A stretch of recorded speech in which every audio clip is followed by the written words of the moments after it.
Hey guys, welcome to another episode of All Bass Creations, Effects, Tutorials, Demos, and Review. I am the Bass Negus. If you're just joining me, hit that like button for me. It definitely helps me out.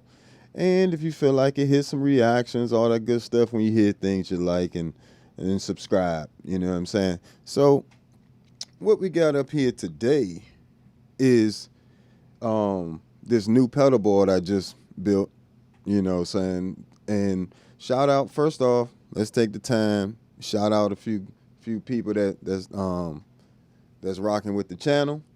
IK Multimedia, you know, they were kind enough to send me over the ToneX 1, the new signature bass collection ToneX 1. And I can't recommend it enough for you guys. You know, if you've been following me for a while, you know I've been using ToneX for a while. And right now, I'm running them in stereo.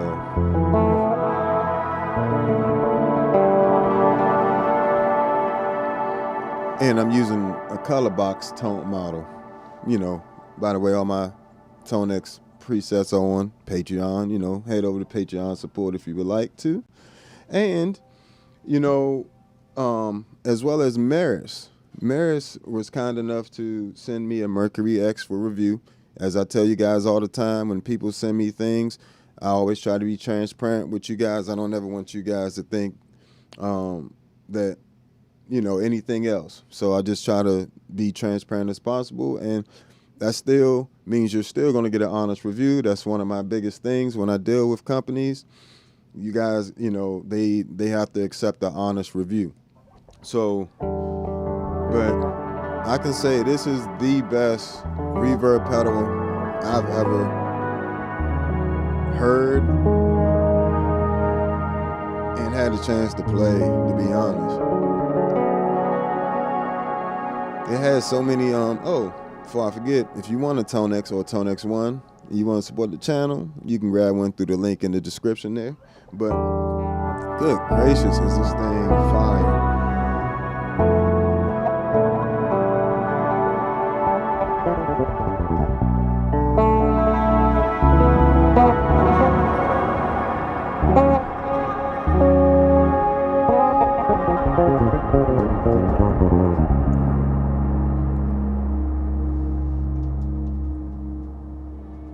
Just make sure y'all getting sound here. Awesome.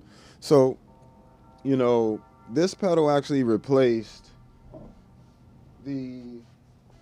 Let me show y'all something real quick. This is incredible. It replaced the HX1 on my pedal board, the Plethora X1, and the Zoom MS-60B CDR Plus. All because it has all the reverb and delay I would need, as well as it has modulations and octavers in here as well. And I don't mean just like crappy octavers. I mean like really good octavers.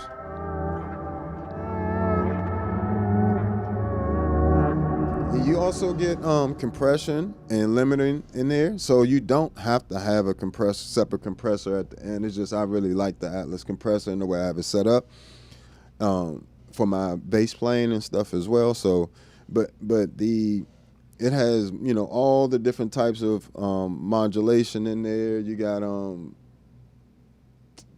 about 3 different types of drives. What else is in here? You know, you can go to dynamics and you can freeze. That's a swell. His diffusion.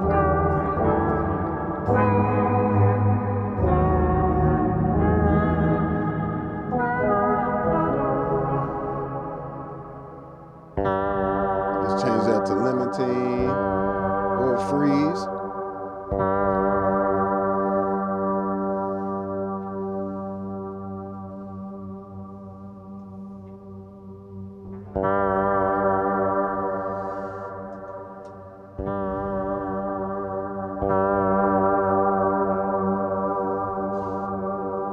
And it just freezes it.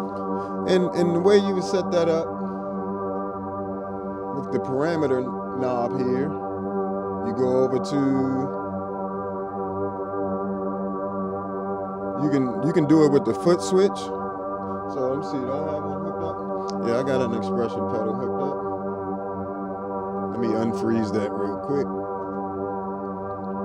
Go to dynamics, turn the freeze off. All right, and we're gonna come over, then you can come in, let's see, let's go to the expressions, expression pedal. You can assign 6 different parameters to the expression pedal, and then 6 additional parameters to this modifier foot switch there, which is just an insane amount of flexibility. You know what I'm saying? So we take this, we assign it to the freeze parameter. Give me 1 second.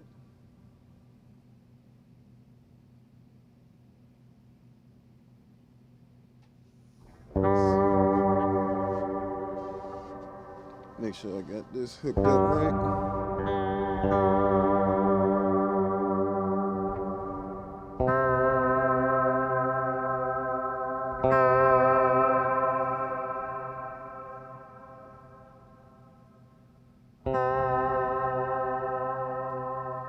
Which one is this?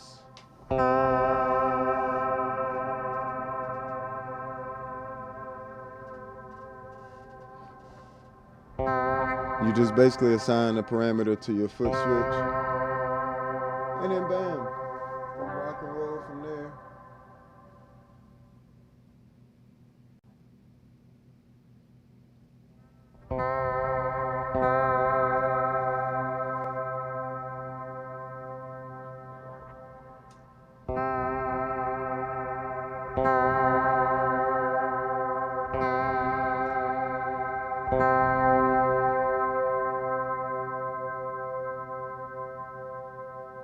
So you got tons of things you can just do. It just, look at that sound. It just, even when you just accidentally touch your bass or something, it just makes it such a beautiful sound.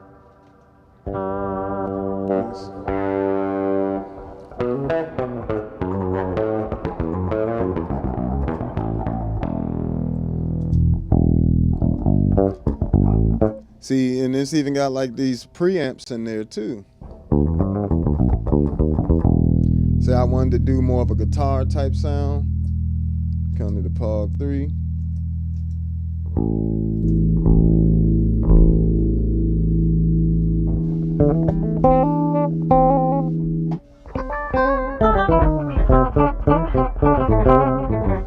Pog 3 sounds great, by the way. The tracking is crazy.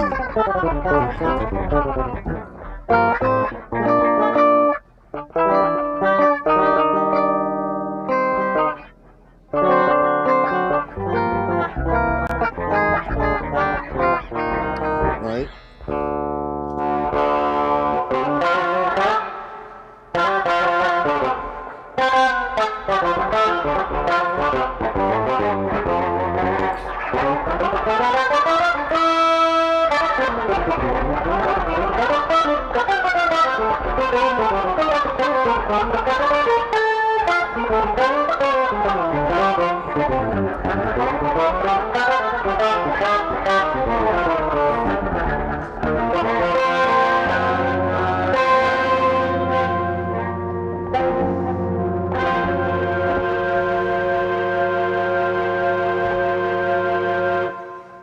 So it's got some seriously amazing stuff. What's going on, folks?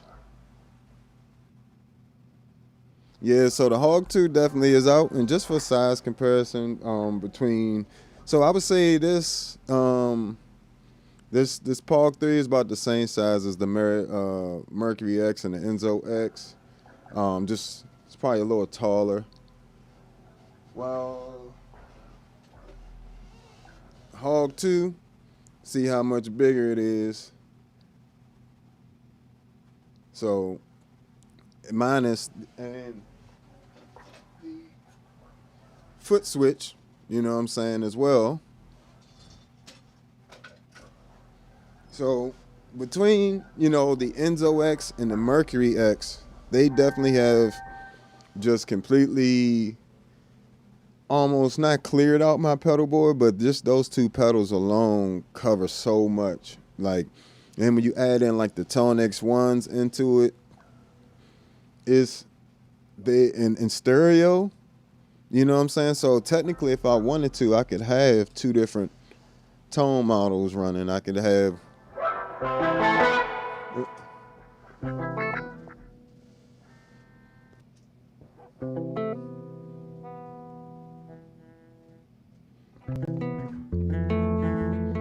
You can hear the difference there.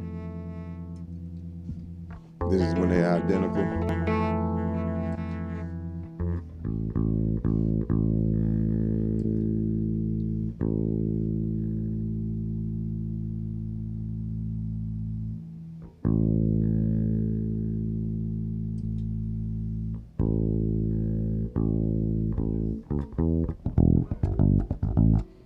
And I just change them.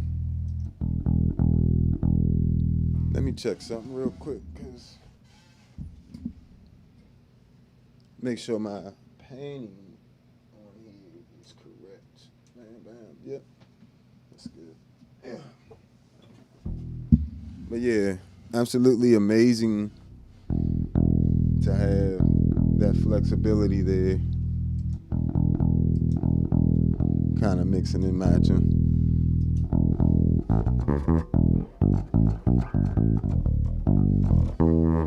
And these are, I try to keep the exact same tone prints together.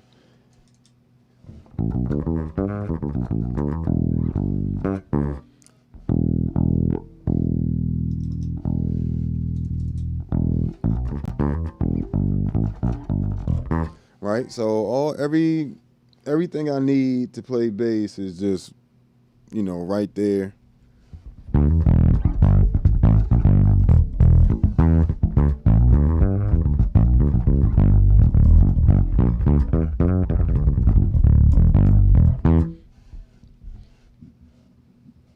What's going on, folks?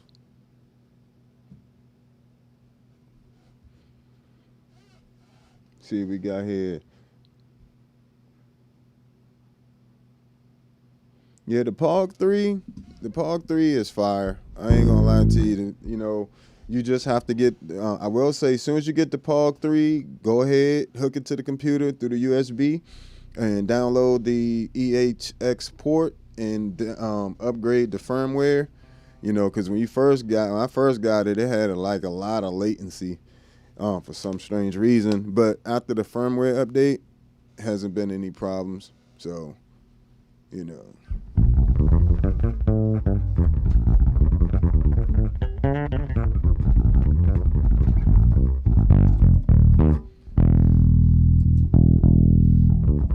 So I got two different amps. You know, on one side I got a color box and an Aguilar AG preamp running in one tone model, and on the other side I got this Mark Bass Big Bang from the Signature Bass Collection.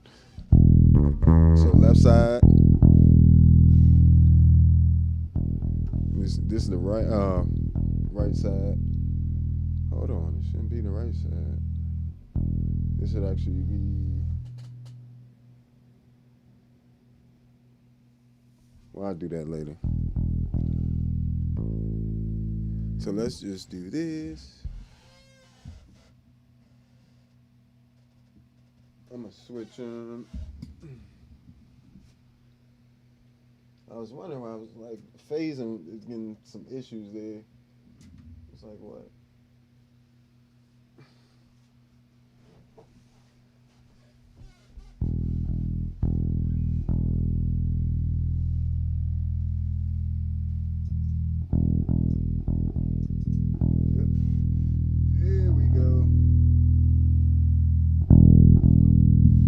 There we go.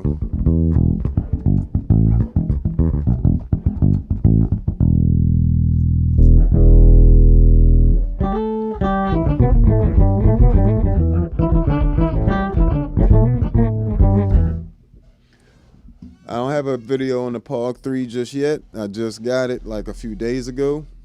I literally just built this pedal board like yesterday.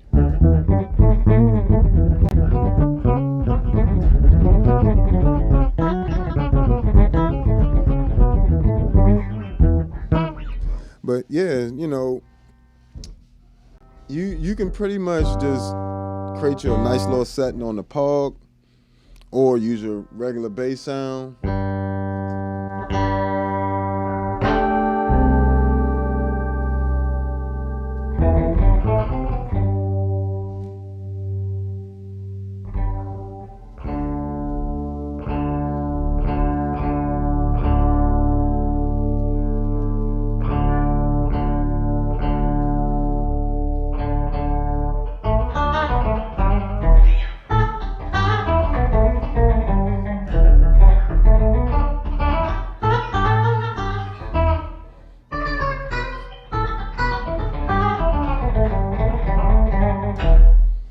It's just you could just do some crazy stuff with the panning, and then you like the reason I love the chorus and the modulations on these Meris pedals. So it literally took all the modulation pedals off of my board, you know, and not to mention I got a full featured poly synth right here if I wanted to, you know what I'm saying?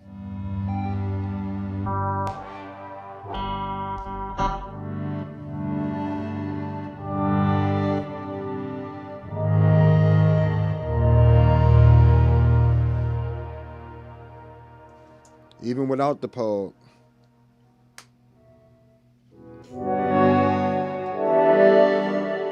Let's go back to the color box on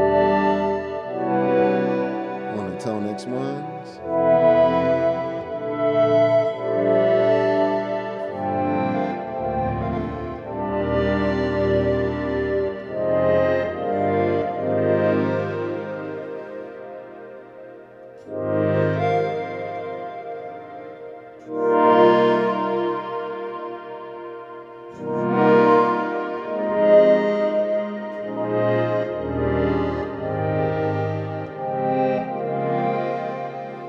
And it's like the Mercury X is like the perfect companion for the Enzo X, because while the Enzo X does have a lot of stuff already in it, you know, like it's got all the synth stuff in there, but it's also got the overdrives, drives, modulations, and delay and reverb. You know, because it's primarily a synth pedal, it has limited amount of those things. So it only has, you know, it has one of the algorithms from the Mercury X called the Prism, right? Which is one of my absolute favorite reverbs ever. And well, just so you know, I have the glove on because sometimes my fingers tips I'm having a little bit of issues with them at times, and you know we haven't been able to find out why, but when we do, you know what I'm saying, it's just I think it's a circulation issue, so I just wear them when I'm first warming up, and then I'll probably take it off somewhere in the video if I feel the need to. Right now they're just chilling, but yeah, I don't normally play with a glove all the time, you know. It's just sometimes I choose to give my hands a little break. But yeah, you take something like the Enzo X and take a setting like that, and let's just turn off the ambient part of it. Right, we just leave the sound.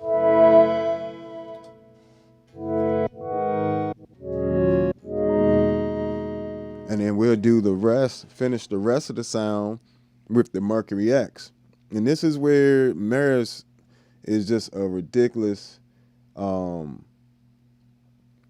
ridiculously good company. Like the quality of these sounds. First of all, the synth by itself.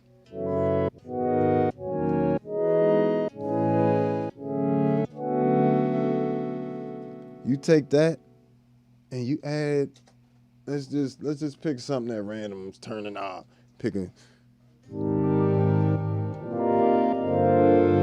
This is large hole.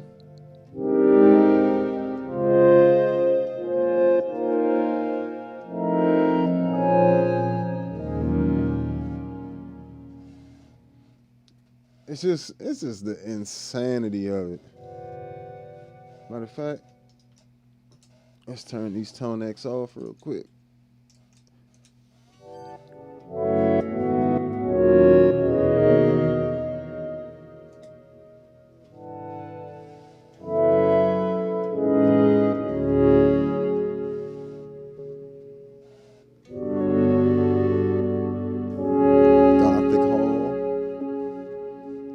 Los Angeles 2019.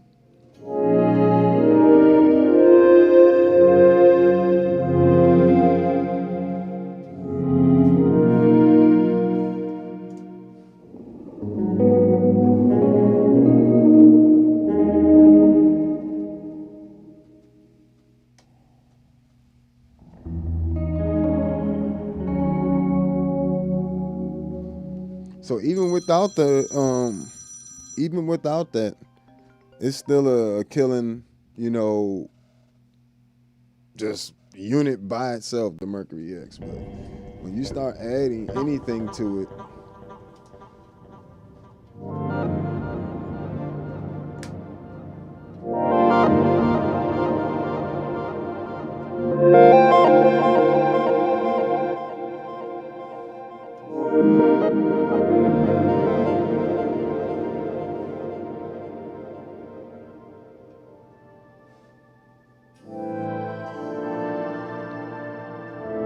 what's going on, folks? All the usual suspects starting to come in. Appreciate y'all as usual.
So just beautiful, just landscape, and this is without it.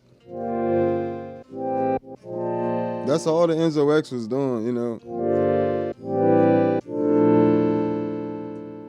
Even if I take my bass sound,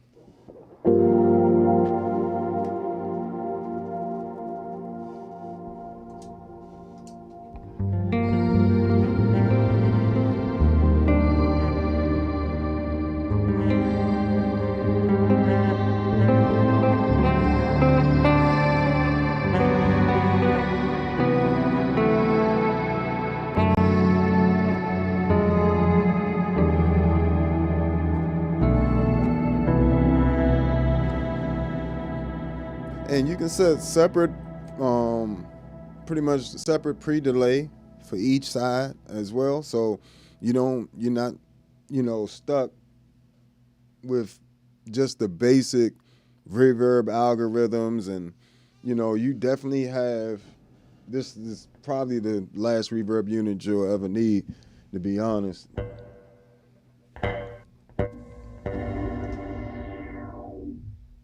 Yeah.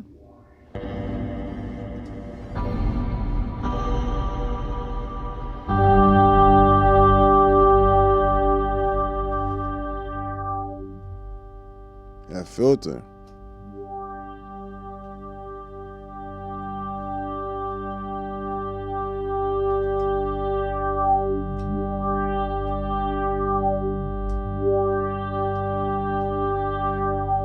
That filter in there is nasty.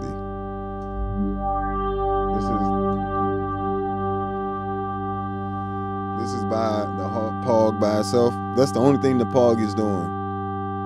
The Pog 3, rather.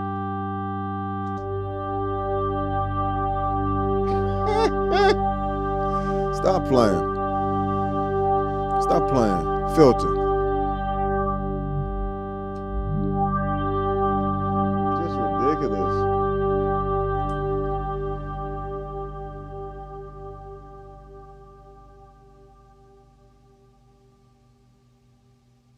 Where's that assigned to?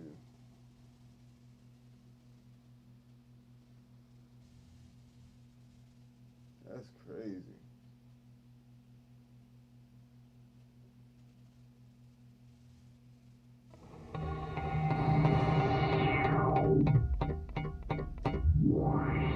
The filter's nasty. Hold on. Wait a minute. See, let me see if I might turn this reverb off.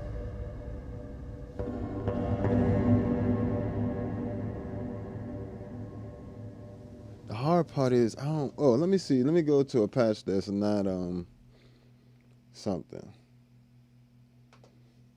But yeah, I'm really excited about the new possibilities with the pedals like the Mercury X, the Enzo X these days. I got all my bass synth needs here, along with any sound. And the reason why, like I said, yes, this Mercury X and the Enzo X, those are $600 pedals along with the Pog 3. But these are all multi-effects units within themselves.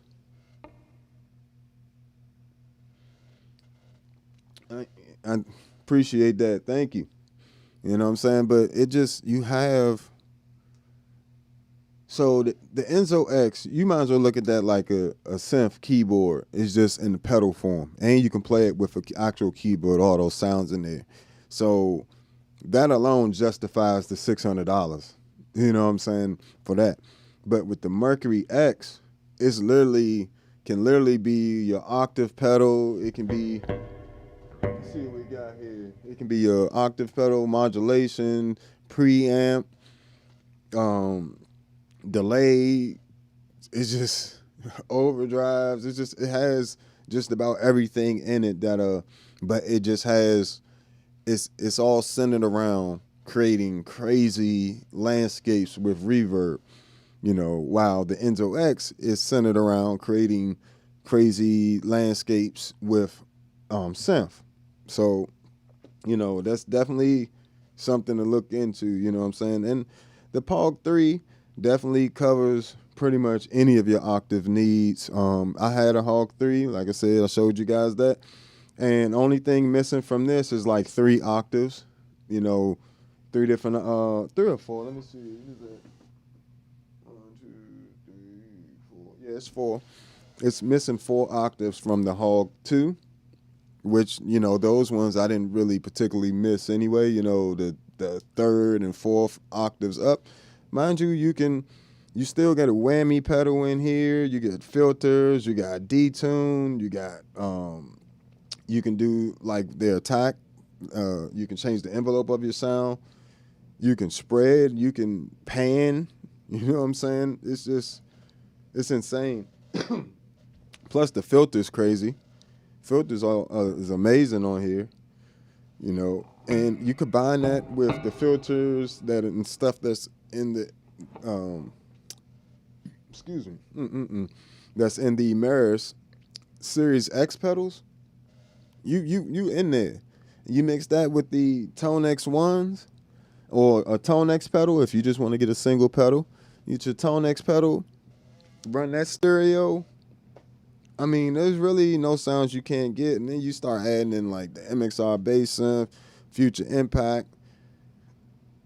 Future Impact and the MXR bass synth also have filters on them. The Future Impact has chorus and modulations, delay, overdrive.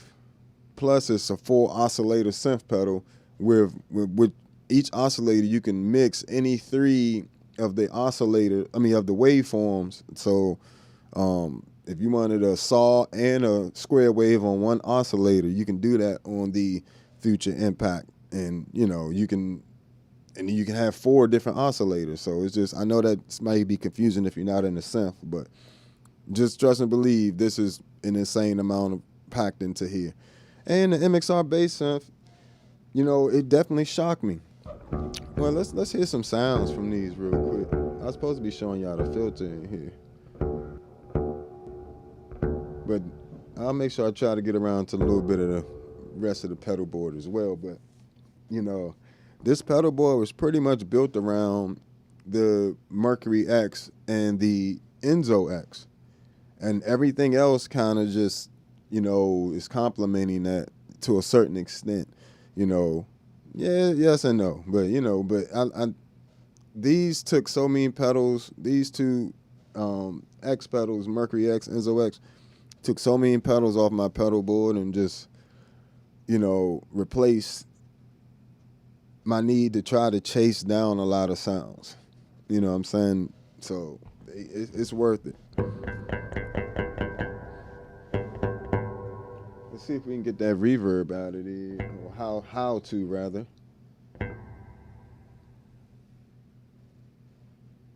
Mind you, I just got the Mercury X,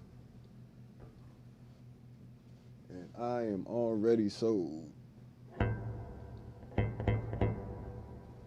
Go to the reverb section. Pass it already.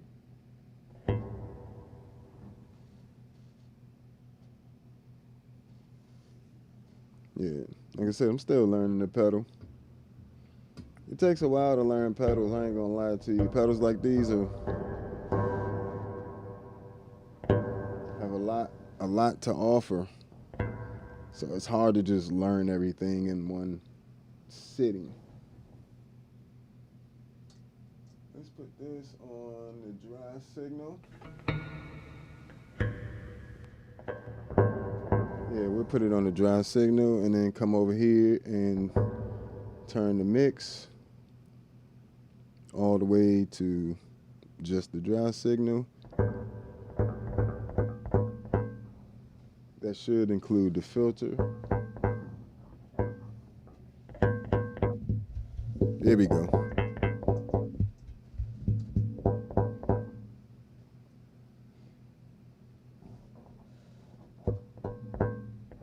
That's crazy. Let's see what else.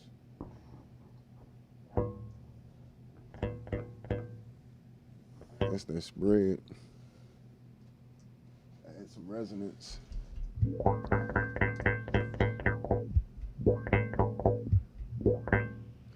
Let's see if we can. I don't know if it likes this expression pedal I'm using, because it don't seem to like it. But let me see something. Go to expression pedal. This should work. Go to filter.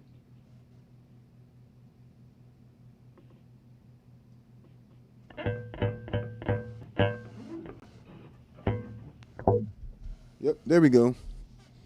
So now I can use the filter.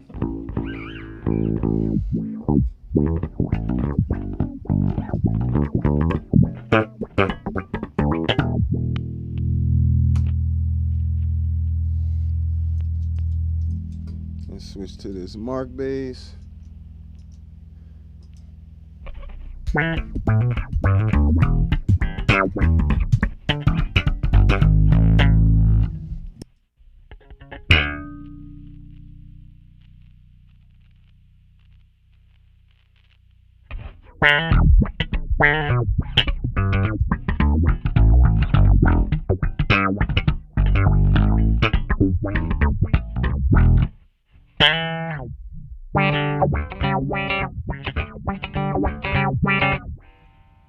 And so if I don't want that to go down so low, I can change that minimum frequency somewhere around there.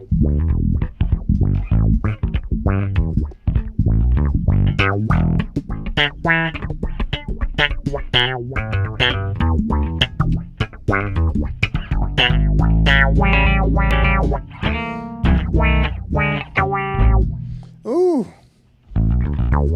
See what we got here in the comments.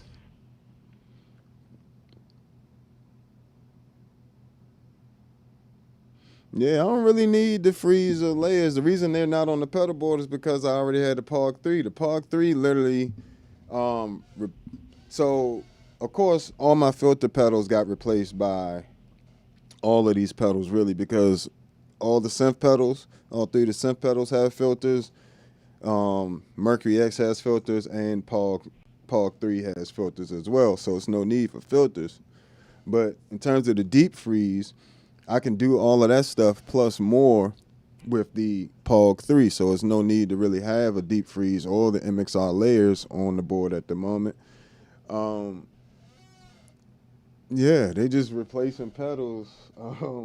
Oh, the ToneX 1 also replaced the Zoom MS-50G on my board and the MS-60B Plus. If I need distortions or anything like that, I can just use, or amp models or anything that I want to clone, that type of thing, I'll use the ToneX ones. So Spectra Comp got replaced, of course, by the Empress compressor. The POG 3 actually replaced the Deep Freeze, the Boss OC5, the MXR Poly Blue, and what else? And the Spectrum filter got replaced, of course. Yeah, but you can do some very interesting things with these pedals. Tell me that's not a funk filter right there. Yeah, the ARP sounds on the Enzo X is crazy. Let me see.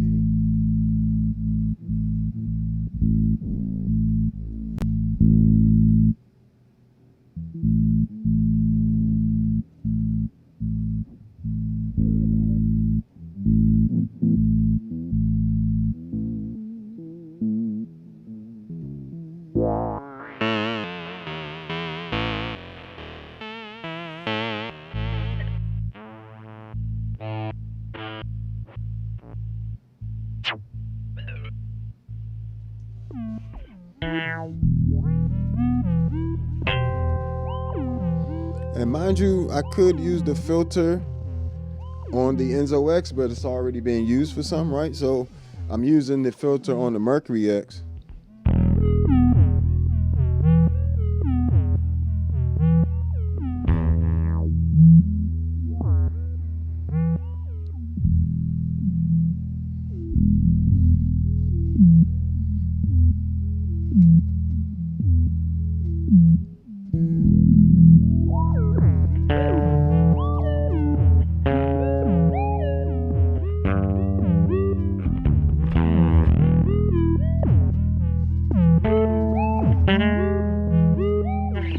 So you still get some just ridiculous sounds with that joint.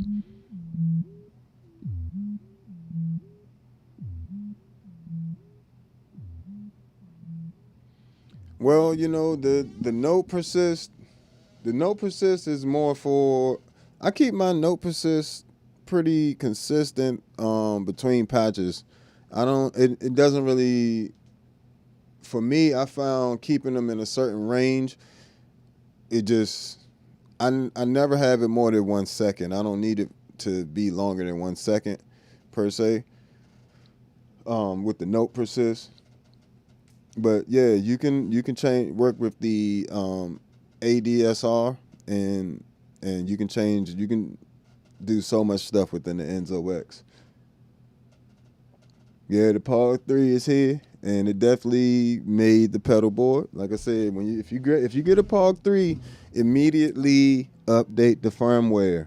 It's going because it was like really laggy when I first got it, and I think I had firmware 76, and I think I upgraded to the firmware 81, which is the newer one, the latest version they have out, and that fixed any problems I was having with the Pog 3 and easily, I was on the fence about, I love the Hog 2. Hog 2 is amazing, but this is that on steroids, like, to be honest. And, you got to learn the little menus.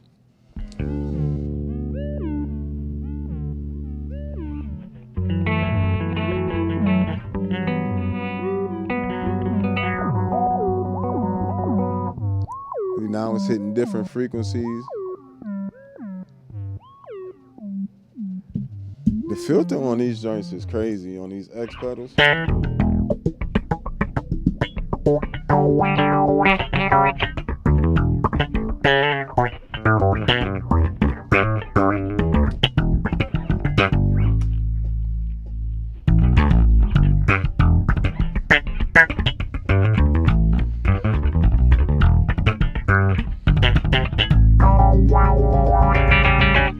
Yeah, definitely upgrade that firmware. You're gonna thank me so much when you upgrade that firmware.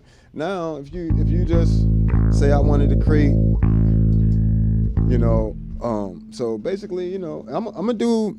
Don't worry, there will be, demos and reviews of all of these pedals in depth. Y'all know how I do. I pretty much do pedal series. I don't just do a review and a demo. I do like almost a series on the different pedals, and I kind of go through as many of the possibilities, and different parameters, and trying to show you guys just how to get the most out of your own unit. And, I usually, by the end of that, I usually have a whole preset pack ready for you guys to go.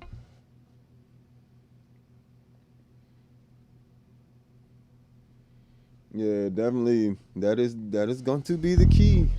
But now I will say I'm very impressed with the Pog 3. Electro harmonics. Y'all gotta hit me up, man. Stop playing with me. But I love electro harmonics as well. It's another one of the companies that you see frequently. Like, I still have all my Mel 9, Key 9, Ravish Sitar, V256, vocoder, Blurst, the bass balls. Oh, this joint can get these joints have a can get that baseball sound as well, and the Future Impact can do that as well. But yeah, I still have those pedals, and I'm just gonna. This is my main gigging board, though. This is, what I'll pretty much be gigging with. It's only one plug. All this is powered by True Tone CS12, and so all 9 pedals are powered by one plug. I come in, plug in, bow, out of there. I'm also running. Only other thing that's running right now that's in the line is a Jamman Solo HD. So I come out of this board, coming out of the Atlas into the Jamman Solo HD, and then into a Canvas stereo line isolator, and that helps out a lot.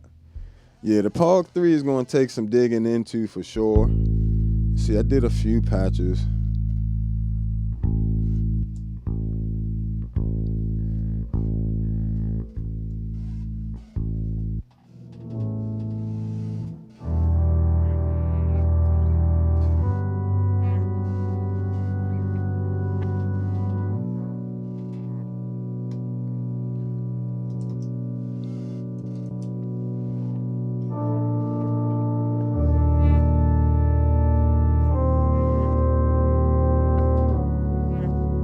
That's why I don't need the deep freeze. I don't need the deep freeze if I can do this.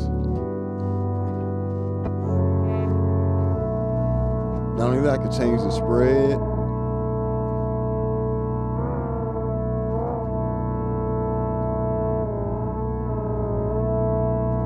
Big spread, detune.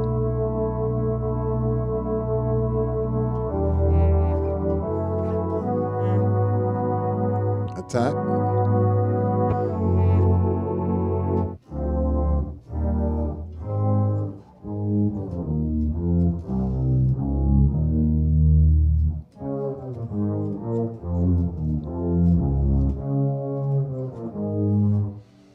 You got all this stuff right there, you know? Even got glissando. Everything the super ego.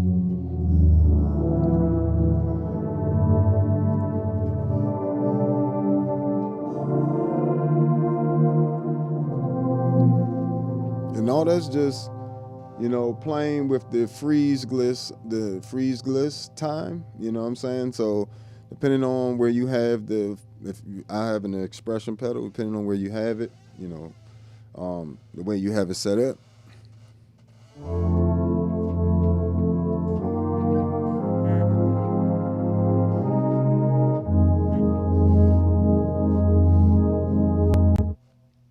And not only that, but you can, like I said, I got those panned out.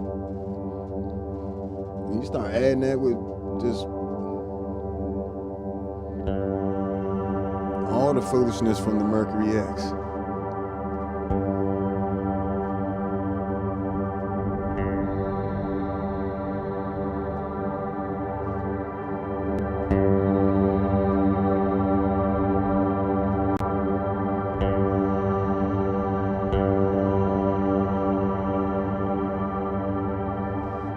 And this the real crazy part.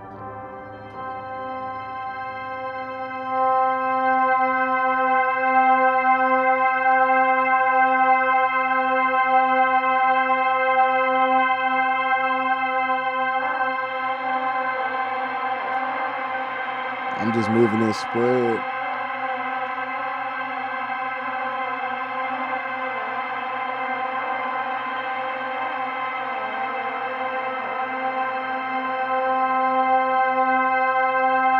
Really hear that panning.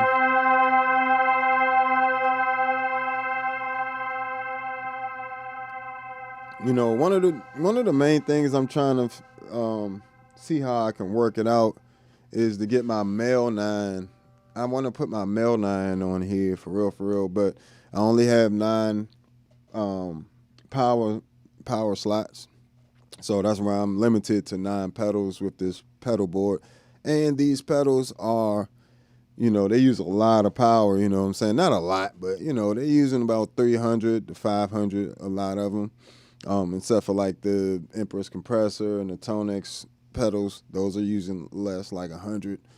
But yeah, typically these synth pedals and a bigger POG 3 type pedal is going to draw a good amount of power. Surprisingly, the POG 3 is only running on 300 milliamps, so which is good.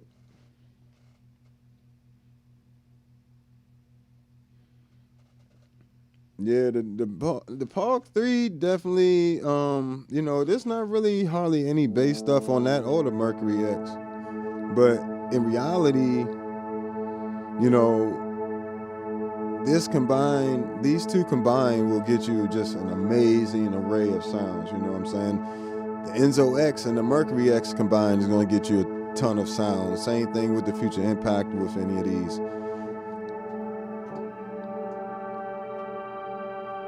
This is just sickening.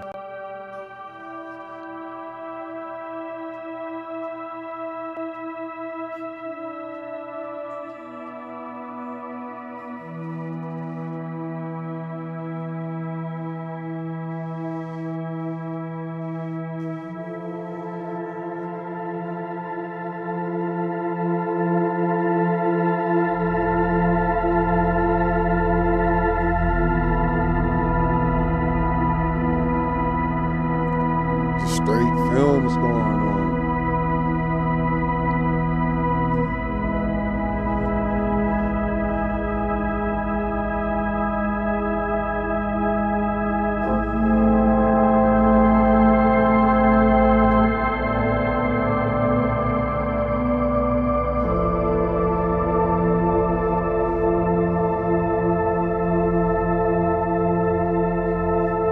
Ain't gonna be much you ain't gonna be able to do with something like this type of setup.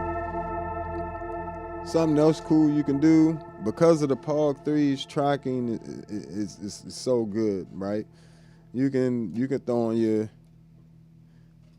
other synth pedals and it'll track that too.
Just sickening. Of course, the Future Impact by itself is going to give you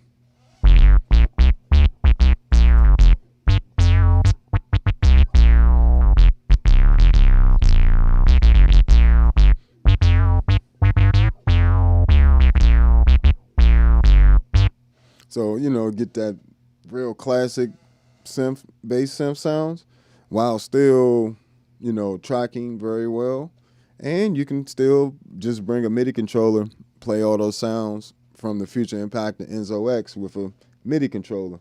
And you can actually use the Future Impact V4 VIP to play other synths as well. So if you have a control voltage synth or a MIDI enabled synth, like a motif or something like that, you can simply take the MIDI out from the Future Impact and go to the MIDI in, set them to the same channel to receive.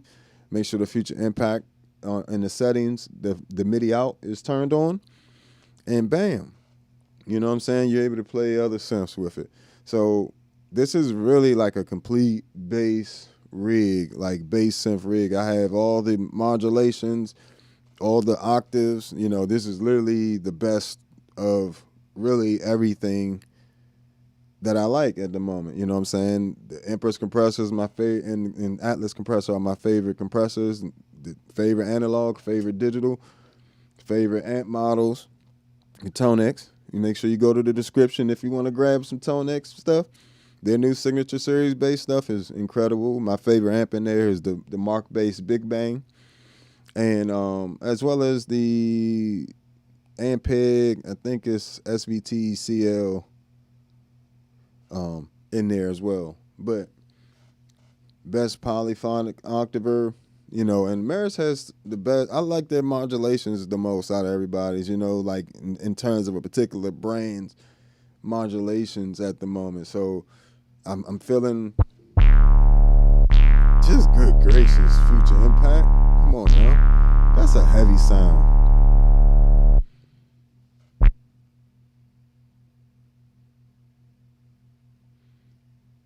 Yeah, no MIDI controller at the moment. Well, I have my MIDI captain and all that stuff. I haven't set it up for MIDI yet. It's going to take me a while to set this board up for MIDI. See, Future Impact, POG 3, Enzo X, and Mercury X all are going on MIDI, and I will be able to switch patches. I just have to literally wipe my MIDI captains, all those commands out from my previous setup and reprogram it to work with this setup. It's actually right here on the floor. I don't know if y'all can see that, but it's right there on the floor. So when I'm talking about MIDI controller, I mean like a keyboard MIDI controller. You can hook up a keyboard MIDI controller and play the Future Impact and Enzo X. But yeah, I am still going to be using my MIDI Captain and the CMM H2 MIDI Pro to, control a lot of this. Because on stage, I don't want to be fiddling around. I always tell y'all about that. You don't want to be fiddling around on stage. You want to be getting to the bread and butter of it. You feel me? And that's ultimately making music. And who got time for that? You know what I'm saying? Who got time to be fiddle-faddling on stage when you could be living your glorious days? Let's see what we got here. Why is it not going to my other one? Just trying to make sure everybody up and running here. Thank you guys for your patience today. Those of you guys that tuned back in. Future Impact, stupid.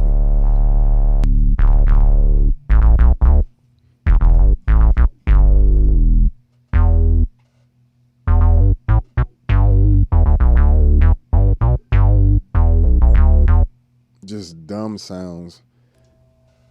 And, one of the newest additions as well, pretty much most of this board is like is almost like a completely new pedal setup for me. I just got the MXR bass synth, the POG 3, and the Mercury X. So they kind of wiped out a lot of the board there with their features. But don't sleep on the MXR bass synth. Just don't get it. Don't get it thinking it's going to be a vintage keyboard. It's not. Get it and use it as its own bass synth, and you'll have a way, way better time with it.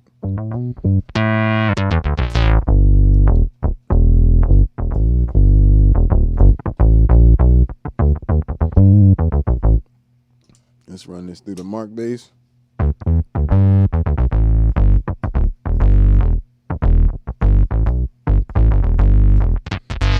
And I have one of the best features on the MXR bass synth is that you can hook up an expression pedal and you can morph the sound.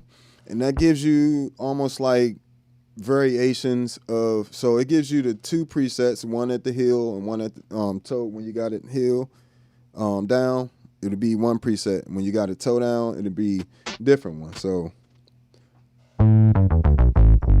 right.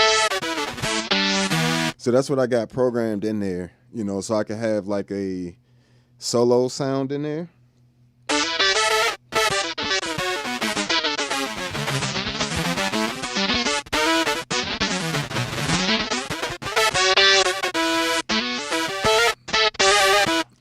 Right, and so I can go back and forth between my bass sounds.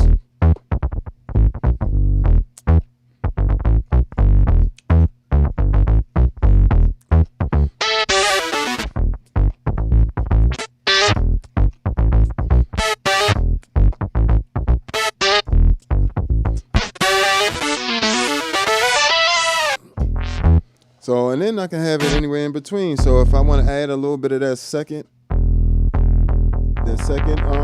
preset, I just move my foot forward a little bit. And as long as I don't go over that halfway mark, it'll stay predominantly the preset that you're coming from. So basically, the way I'm looking at it is like, so when I got my heel down, if I come up like 25%, that gives me a blend of that other preset into there, which allows me to stack even more oscillators on top of each other to really get a bunch on. So you can, I look at it like you can have almost 6 different oscillators running on the MXR bass synth when you have the expression pedal and you have 2 different presets up and running. Now, they may not think of it like that. They're not advertising it like that. They're advertising it as 3 oscillators pretty much. Like, you know what I'm saying? So this is just my take on it.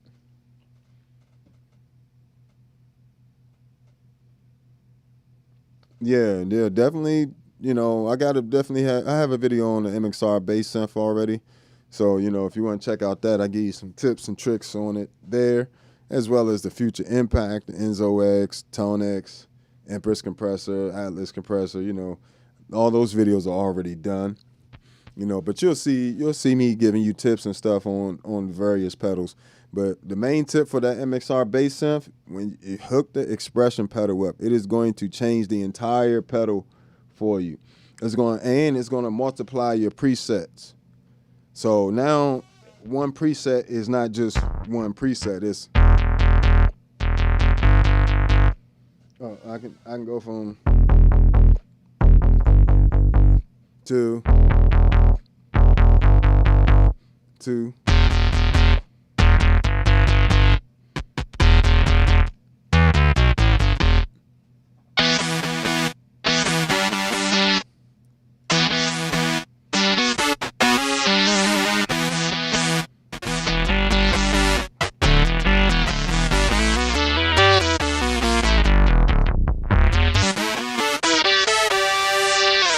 All I have to do is just set the expression pedal to a certain place, and it gives me those different combinations of sounds and oscillator mixes. Because this is held down 25%. About there. Halfway. 75. All the way. So you got to set it up so that you have, it like multiplies it into, let's see, what was that? 1, 2, 3, 4, 5. I would say about 5 different presets per preset slot with the expression pedal. I hope that's making sense. So by changing, just having 2 different synths set up, and just rocking, moving your foot to when you find that spot where you like the combination of the 2, and then bam, that's how you get your more complex synth sounds with the MXR bass synth. See, I have this one program and that one program. Now I can mix them.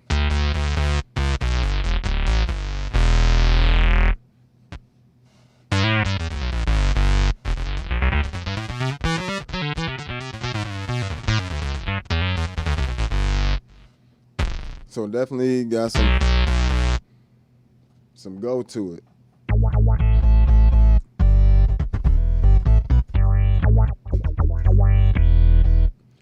And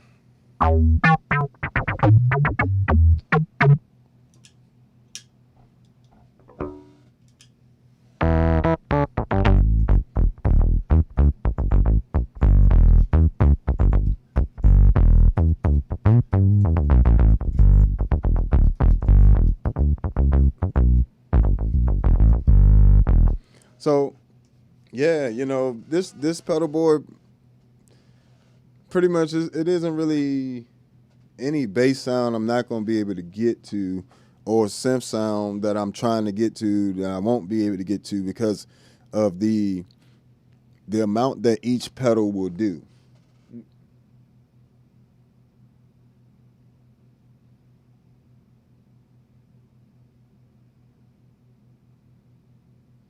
Yeah, that was one of the, I guess, one of the things. I don't really use stock presets. Y'all know that about me. I use, so when I got the MXR bass synth, it just kind of sounded like a toy. Then I started doing some, playing around with it more and letting it stop trying to get it, because this is what I don't like, that they advertised it like it could actually get you those Michael Jackson Thriller sounds and all this. It's not. It can get you close. Like, I actually got a patch that's close with it. And this is one I made. So that's close, but the the Future Impact VIP, V4 VIP, gets you spot there. And you guys been following me for a while already know I've kind of shown you this sample a few times. Let's see where we up.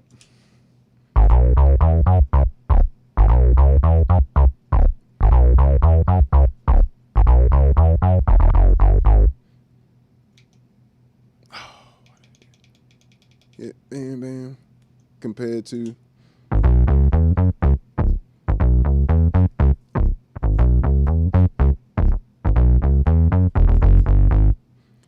You know, that'll do. You know, say you don't want to buy both pedals. You know what I'm saying? Because they are around the same price. This is like $285. Future Impact V4 is like VIP is like $350. So it definitely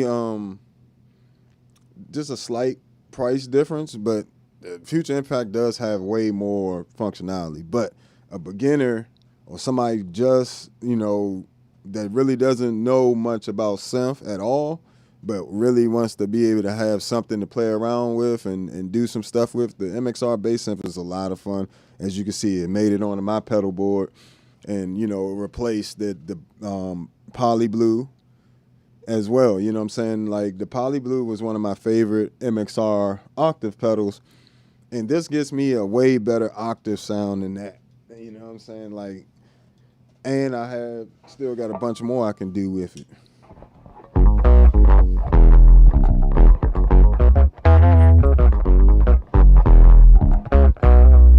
Oh, that's just stupid.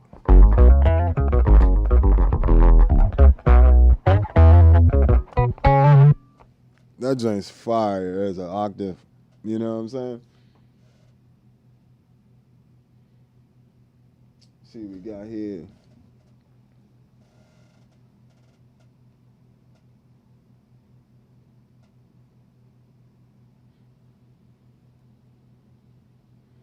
Yeah, definitely. I'll be doing some live stuff. Don't worry, I'll be in a city near you soon. You know what I'm saying? Doing some crazy stuff with this stuff. But, you know, it's already a ton of videos. You know, I'm gonna start getting you guys more performance videos and stuff, because I do live shows, and, you know, I play bass for a living. And I just typically don't, because one, YouTube has that. They'll take a lot of my monetization on the videos because they are covers and stuff. You know, they won't take the whole video, but if we're, you know, if I'm doing covers or I'm playing in a band that decides to do covers, YouTube will make me cut it out the video, or, you know, it's just a lot to go on with the monetization stuff. So.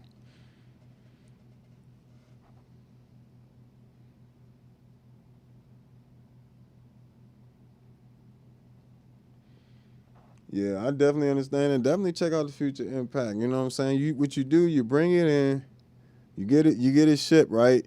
But you get it shipped somewhere else. They'll get it shipped to the house.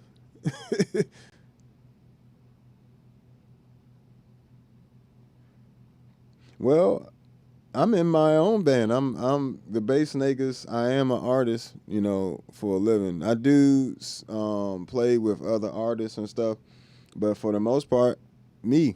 Like, you know, I do a lot of private events and things like that. You know what I'm saying, and solo gigs. So, you know, and I also do have a band. I got a 4-piece band as well. So don't worry, we gonna all that's gonna come to the channel as well. So it's not, you know, you'll find out. You know, you think I'm not gonna advertise it? I'm gonna be on it. Guys, they have some people at a show. You up in Pennsylvania? Yeah, I'm down in Maryland. I'm not far at all. I live right outside Washington, D.C. You know. But yeah, so the MXR is definitely a good pedal. You just, like I said, you want to try to let it be what it's supposed to be and not what you want it to be. Compared to the Future Impact, you can definitely get all that ARP 2600, the Moog sounds. You can just do so much with this. But yeah, basically, you know, these Meris, Mercury X and Enzo XR with the whole board is really like based around, like, it's those two were just like complete game changers. All these pedals actually are game changers. Now that I'm thinking about it, like, I can't say any one of these is not.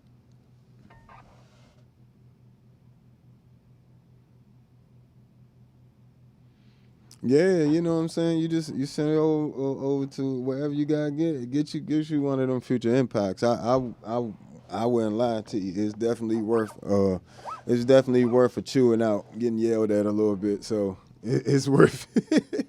And any of these joints, but I'm thoroughly impressed with all these particular pedals. So any of these, you don't even have to hesitate.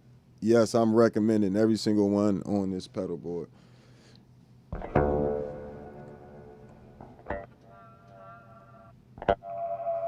Like this. This is stupid.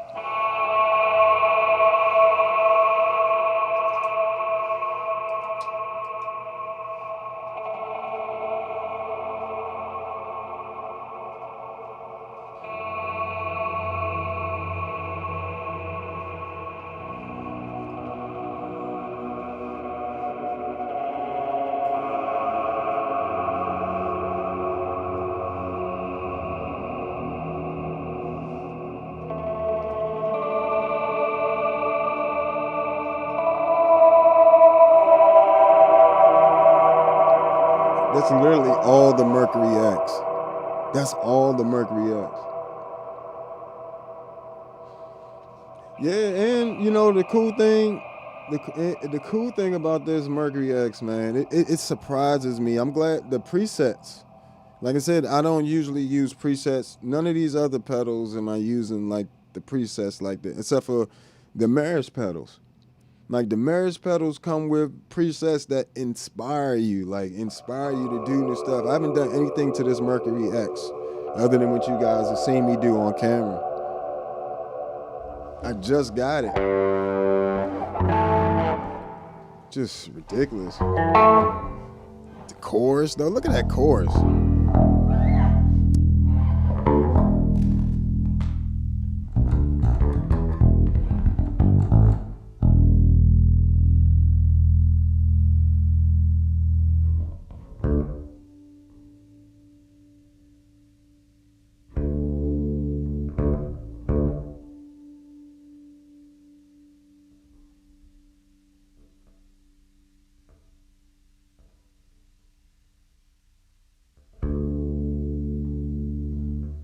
You can even reverse the pre-delay. That's crazy. And then you could change. This is ridiculous.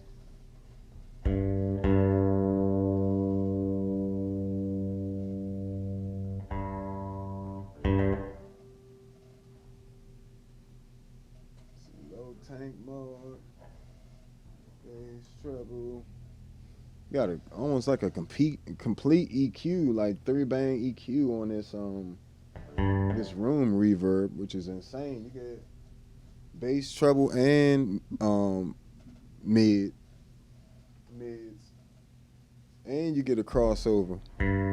Choose a crossover frequency.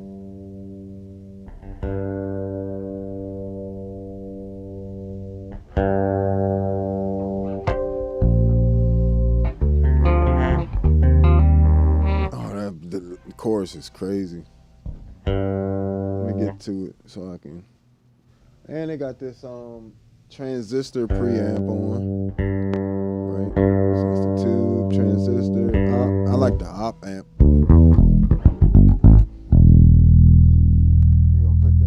We're gonna put the op amp on the dry.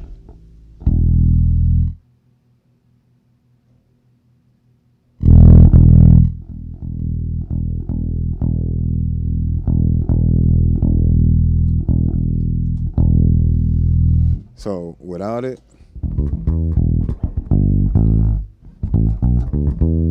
right, with it,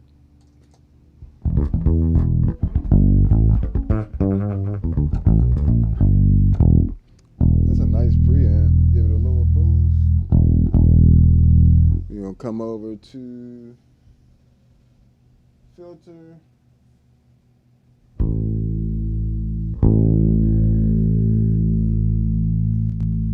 Yep, turn the filter off. Bam. And just to show you real quick, you do got, oh, that's the wrong thing. Bam. You do got your octaver here.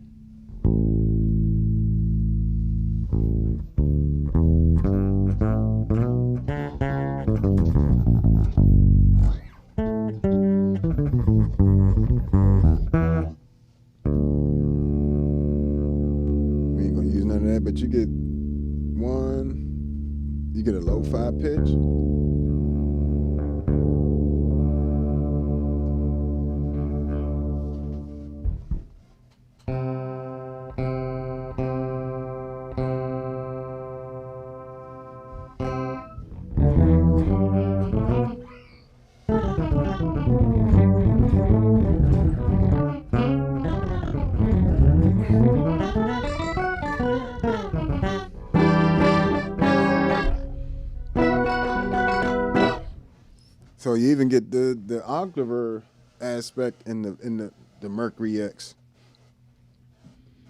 See what we got here. Feel free to ask me questions about this joint too. You know, like I said, I just got the Mercury X and the Pog 3, so I am still, you know, working my way downtown with those ones. You know what I'm saying? There's a lot to unpack, you know. Luckily with the Pog 3, I already know what sounds I need to duplicate. So even before I sell my Hog 2, I'm going to sit down and just try to recreate as many of those sounds in the Pog 3 as possible. You know what I'm saying? But this Mercury X, like I said, I just undid everything I just did. But yeah, it's something else.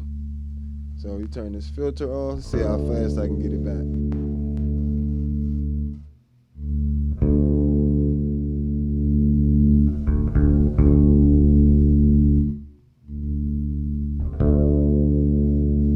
Dynamic type, matter of fact.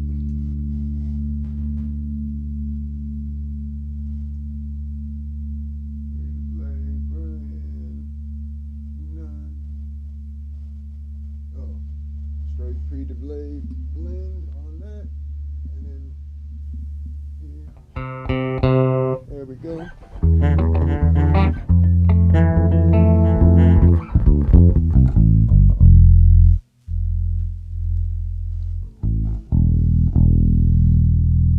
The thing got some power to it, don't it?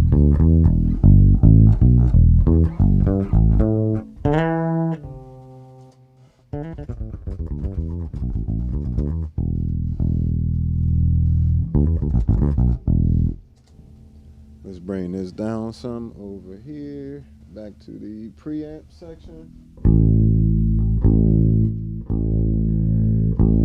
There we go. So now you got your nice chorus sound there. I'm gonna go ahead and save that. And the other cool thing is these Meris pedals are made like for desktop as well. So you have a button above that light is also a preset button. If I want to change presets, or if I want to just save a quick save, I can I can save a few different ways, but I can just press and hold this button here, or I can press and hold the foot switch and you'll see it blink. So that's a quick way of saving. So as soon as you do rada, quick save it this way. And if you want a more extensive parameters, you know what I mean, you know, to save in, like changing the name and the slot and all that other stuff, you hold down this button here, and then I'll take you to the save menu. See what we got here.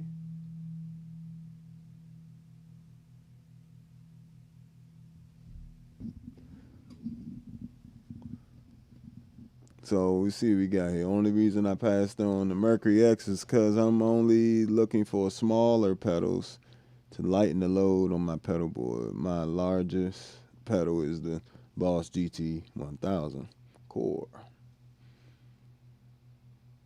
Yeah, you know, I would say this much. The Mercury X will, even though it is a bigger pedal, like it's not a small pedal.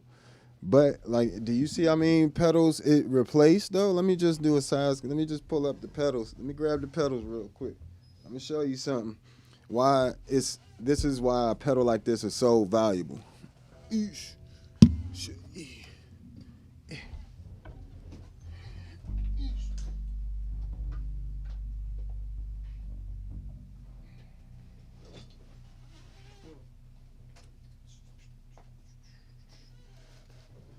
And just so you guys know, I do have a store on reverb.com. So all my pedals that I'm getting rid of are listed on the reverb.com. If you go on reverb.com, all bass creations, you'll find the listings. They are for local pickup only, though. I'm not doing any shipping. And like I said, I'm right outside the Washington, D.C. area. So, you know, holla at me.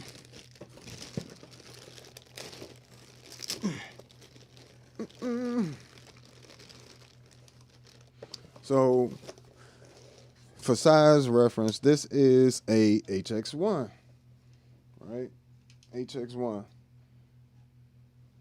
So it's the HX1. You know, you see it takes up like these two. So it's like half, right? So you got that. It also took out the plethora X1. So you could put that there. So it took that out. And it also took out the MS-70 CDR Plus. So technically I am saving space just by switching to a Mercury X. And technically I spent more money buying these 3 pedals. You know what I'm saying? Because the HX1, this is 300. These is like 150. You know what I'm saying? You can catch the Zoom ones on sale for like 120 sometimes. And then you also have the Plethora X1, which was 179. So, you know what I'm saying? Just with those, you spending the same amount. You spending the same amount, but it's harder to get them to talk together. You know what I'm saying? Because everything is inside of the Mercury X, the preamp, the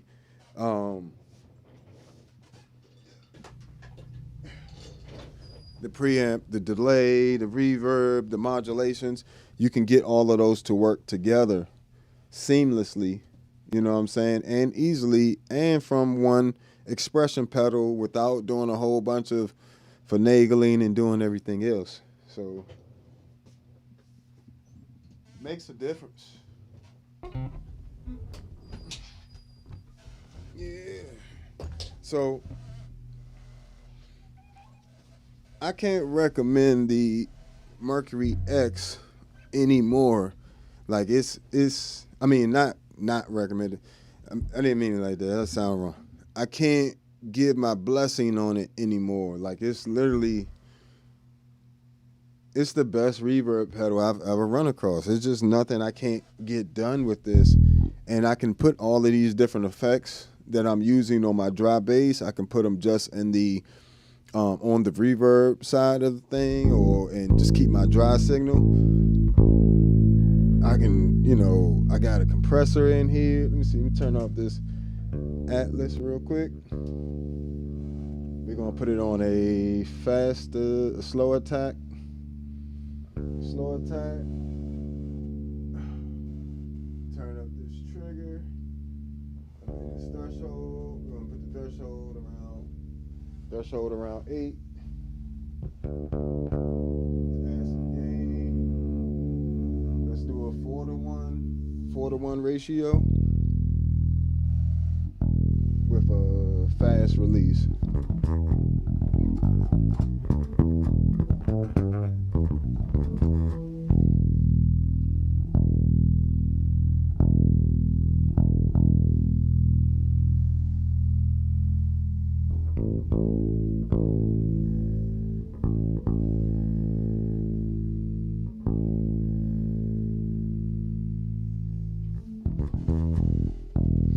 All right, so from here, I just go turn it up.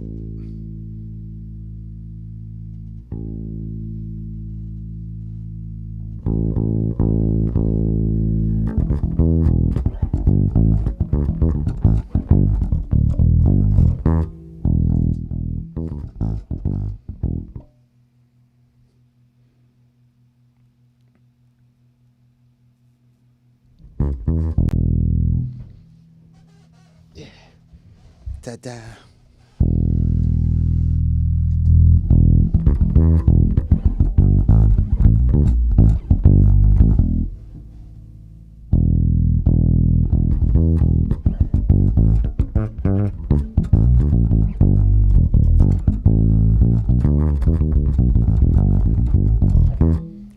think you might be able to just gig with a Mercury X. I might have to try that. That seems like a fun challenge. Can a bassist just gig with a reverb pedal? Is it that good? Let's find out. Let's turn all this other stuff off. We're going to turn off the Empress. We're going to turn off both of the ToneX pedals and everything else. So this is literally just my dry bass.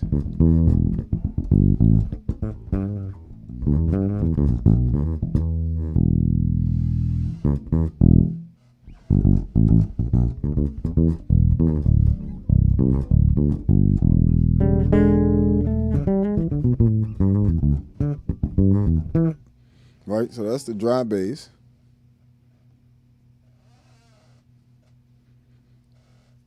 Dry bass. Kick on the Mercury X.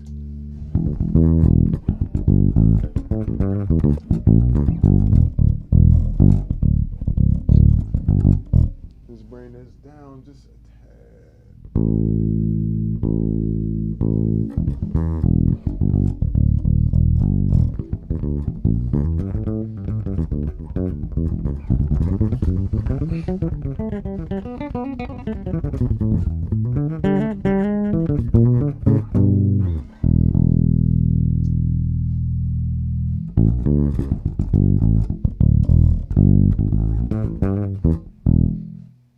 That don't sound bad. That don't sound bad at all. And I can, if you got a bass like mine, you can do all your EQing on your bass.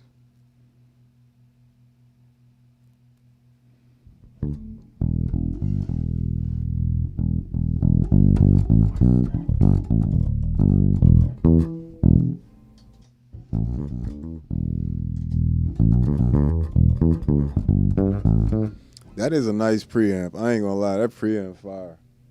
Let me see. I got that. The chorus is on right now.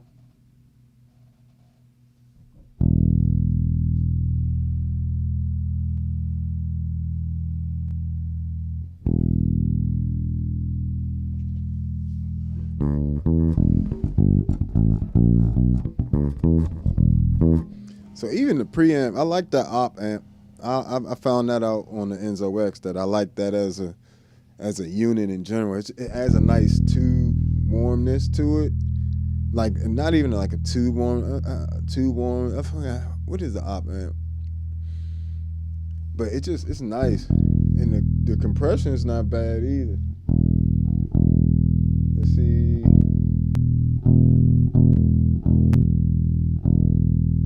This side, this compressor, the compression link allows you to compress each side differently. So if I want,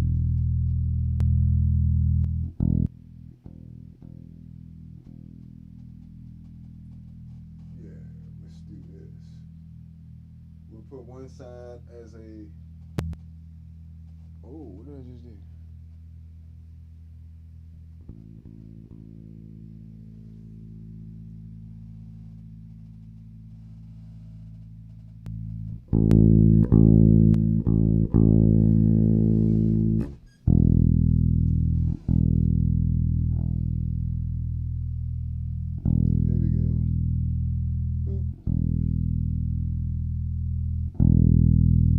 If you do the compression link, you actually get a mix in there, so then you can run parallel compression.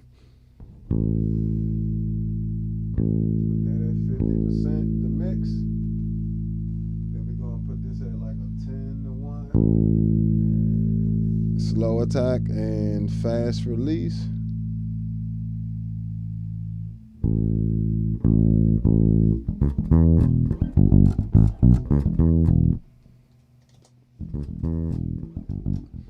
It's gonna be hard to get them to be the exact same volume, but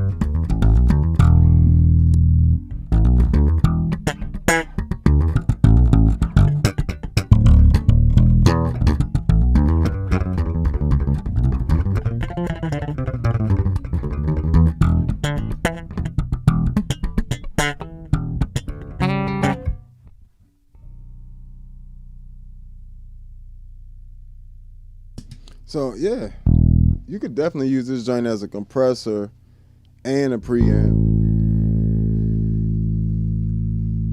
and just have it set up. I think I'm actually gonna say this because this actually sounds pretty good, and I can use this as a starting point for some stuff. So I'm gonna hold this. I don't want to save it there, and I want to change the name. So let's see. Put this as Negus preamp. I'm sure it'll make it to the preset pack. But yeah, that's why I always tell y'all, I be, you know what I'm saying, I be always on the lookout for good settings for you guys, and I don't like to lose them. So I just go ahead and save them immediately. You know, bam, and put this as preamp. Now you do, you know, this takes a bit of patience to name them. You know what I'm saying? Takes a bit of patience. Yeah, bam.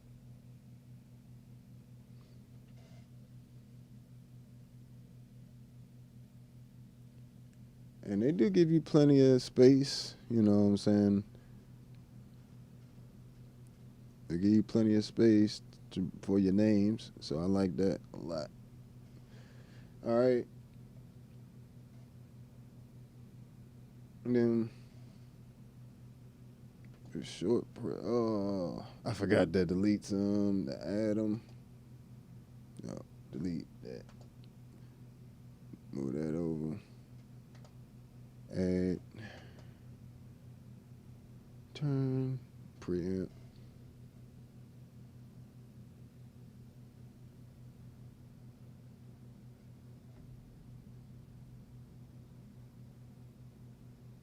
Then we come over here, we'll change this to slot 99, like that.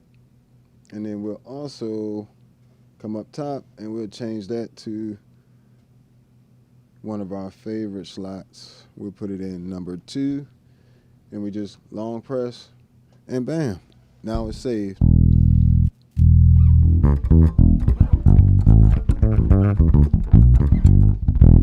Tell me that joint don't work.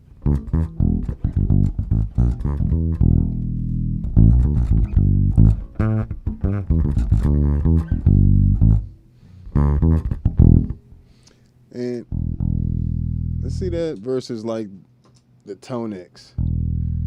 And no, that's not necessarily fair. And let me bring this volume up a bit. I'll just do it from here. Bam. And bam.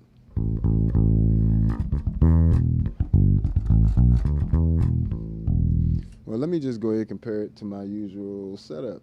That'll be better. This is my normal setup, which is Empress compressor to the ToneX ones, which are running a JHS Color Box V2 into a Aguilar AG preamp. And then the Source Audio Atlas compressor is running a 1176 in parallel compression and running that into a LA2A for saturation. So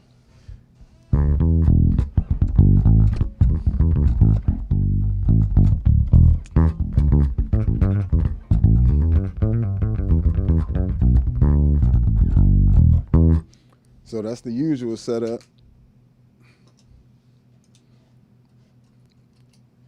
And the Mercury X.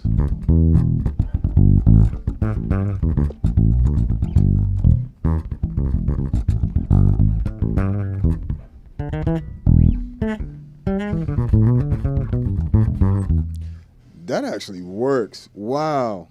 I wasn't expecting that. I might have to take just the Mercury X to a gig. That'd be sweet. I didn't realize that preamp and that compressor was going to be sweet like that.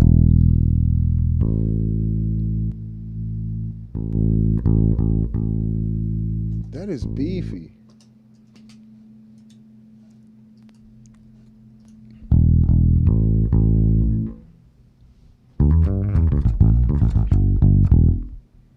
That's the ToneX, that's the Empress, the ToneX, and the Atlas compressor. Sheesh. Versus the Mercury X.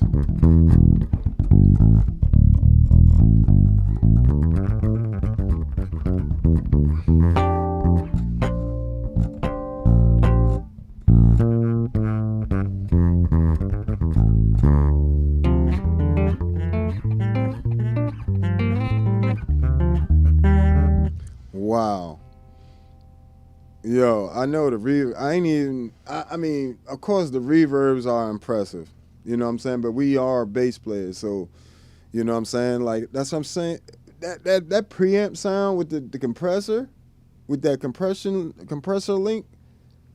Oh my goodness, the op amp with the compressor link. That's all that is on the Mercury X.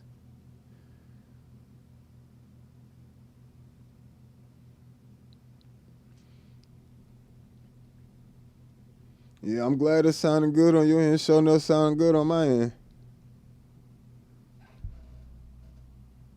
Let me see.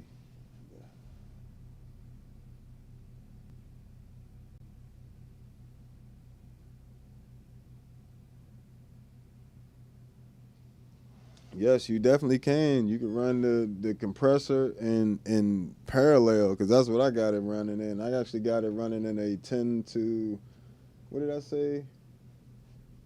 I got it on 50.9 on the mix. That's the percentage, 50.9%. And the compressor link with the slow attack, fast release, and yeah, 10 to 1 on that. And I actually had the threshold around -28.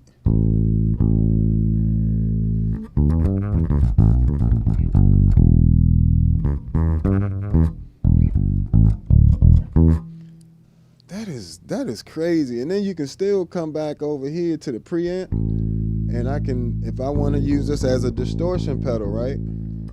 Or overdrive pedal.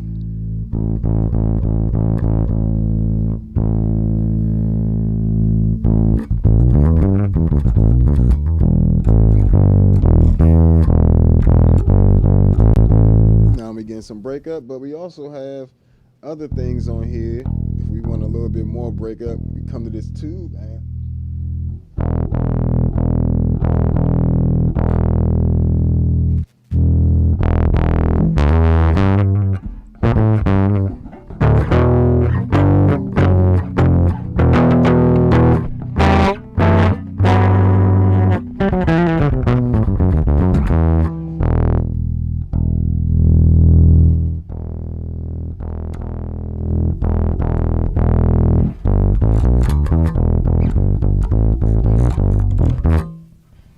And I'm noticing that these are a little different than the, let me see some. These sound a little less overdriven than the Enzo X's.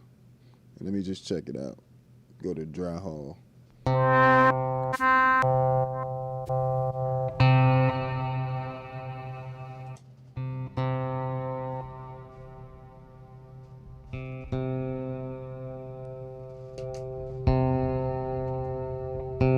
This is the hall on the Enzo X. That's what I'm saying. Just stupid.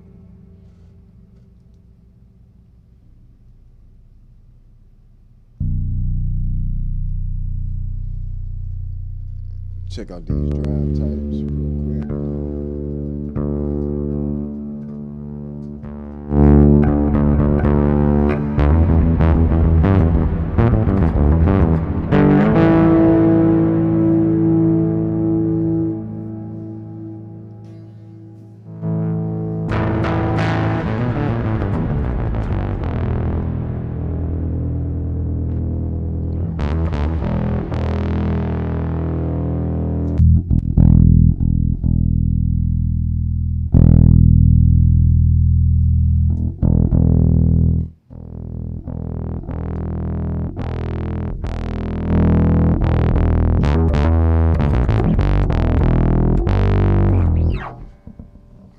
can definitely push it and get that tube overdrive.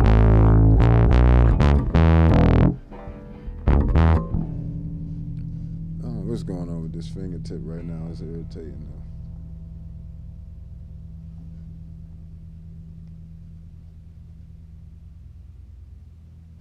Yeah, the Meris definitely from the, even from the time.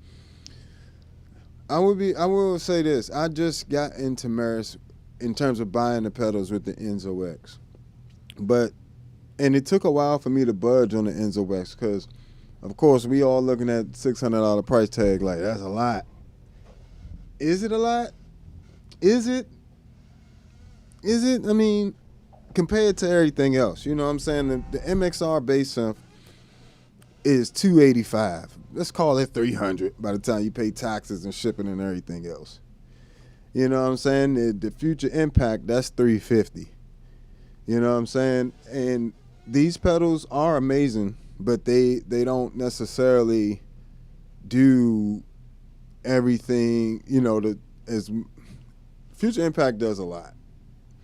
But the MXR bass synth doesn't do as much stuff as that. Like, you know what I'm saying? Just the compressor pedal was what, $285. You know what I'm saying? So is it really a lot to ask for an Enzo X, which is a polyphonic and monophonic full synthesizer that can be used with the standalone effects as well? You can use it. You don't have to just use those effects for synth. You can use them on your bass. The Mercury X gives you a ton of different options, and reverb, it's like the most extensive amount of parameters for reverb. I mean, it's not like overwhelming, but it's just so much that you never really knew that you could just design your own reverb with it, pretty much. Like it's almost like, compared to other pedals like the HX1, like I felt like those sounds were what they are. All I'm doing is changing the length of things, how long this sustains, how long it does this, or how short it does it. With the Mercury X, you really feel like you're designing the reverb. You know what I'm saying? So it makes it. I think of these Meris Series X pedals as instruments. Like I don't think of them as pedals. They're more like their own instrument, because you'll create sounds that you won't get out of anything else.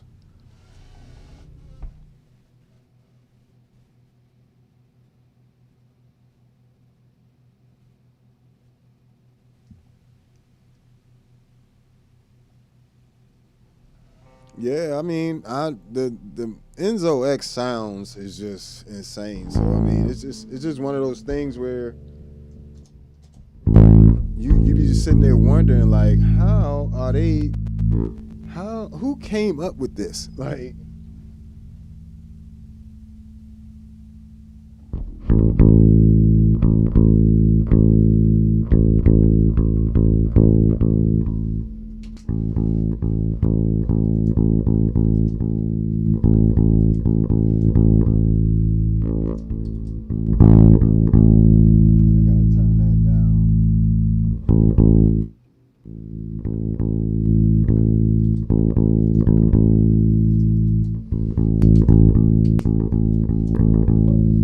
oh, that's me pushing it too much.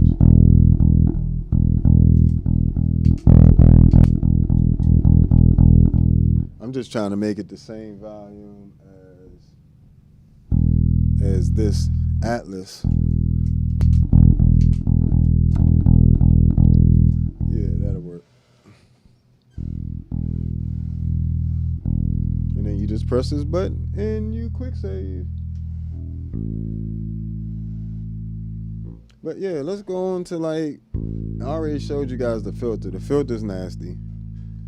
And like I said, you got the micro shifts.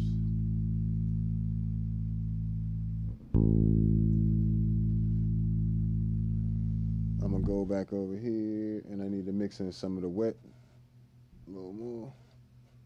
Let's go 100% wet real quick.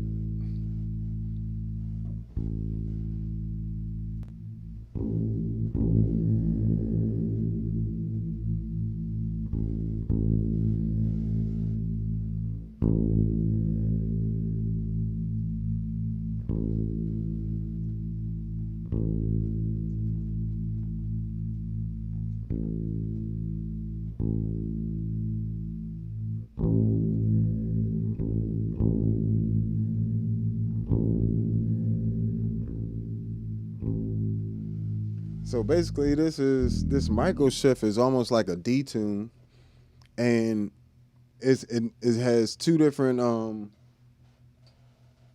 Basically, you could detune each side separately. So I can detune the right side. So let's see. Let's leave the left side normal for a second.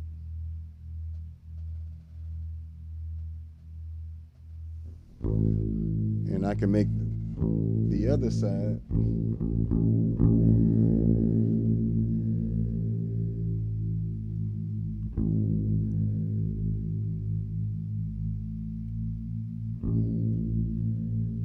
and vice versa, you know. And you can change the mix on that.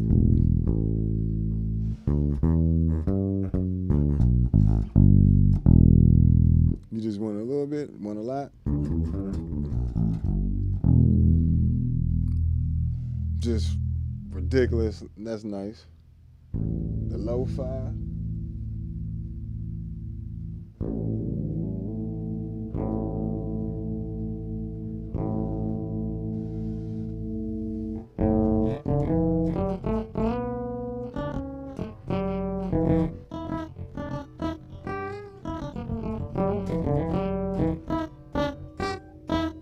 So you got options for days with this thing.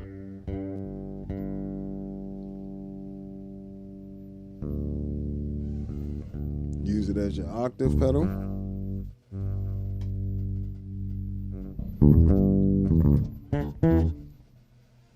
That's the polychroma.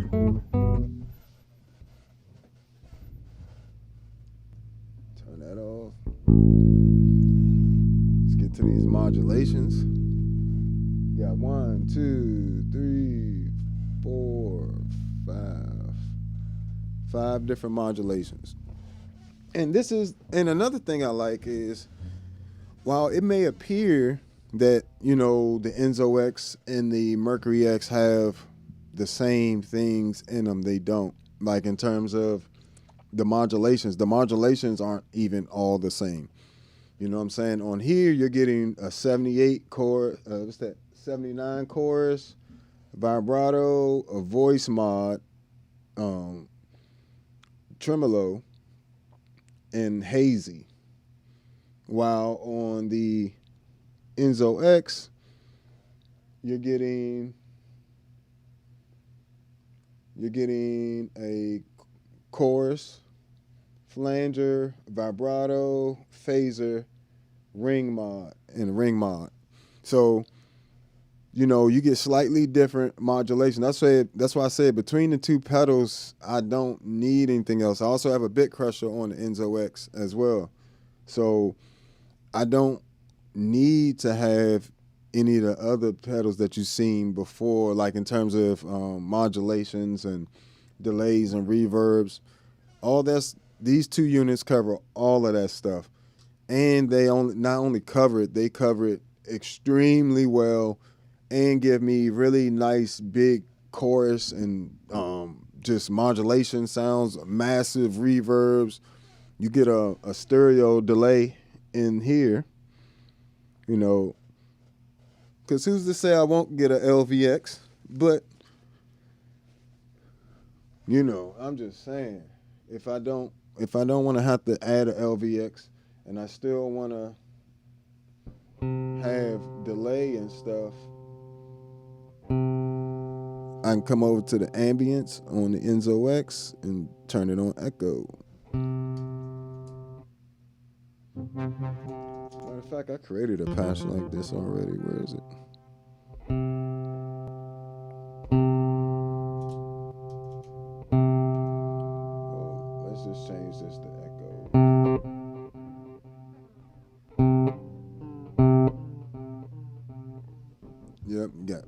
stereo delay.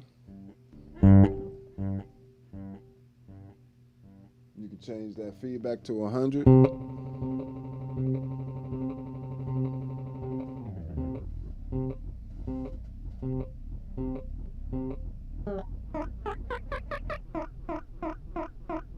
Half speed.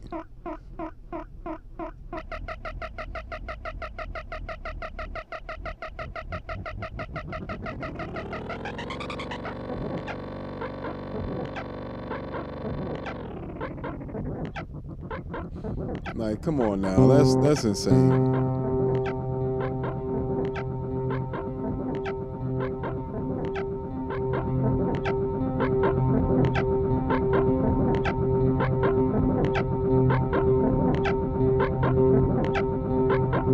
I can bring them highs down if I wanted to.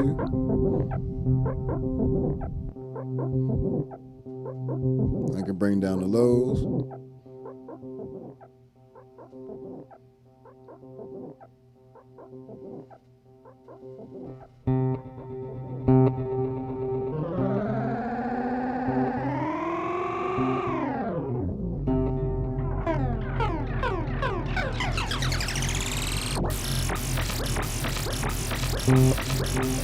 It's almost like you have two completely different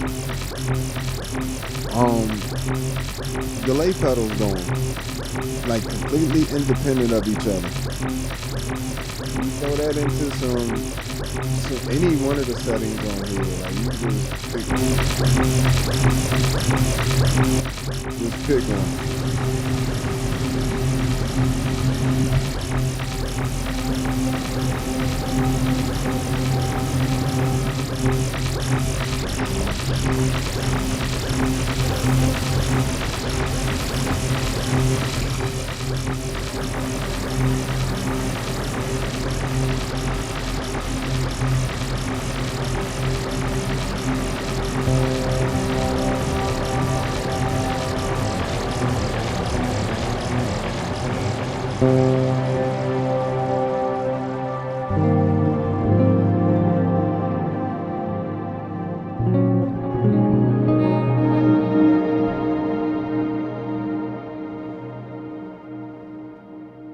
Just massive pad work there between the two.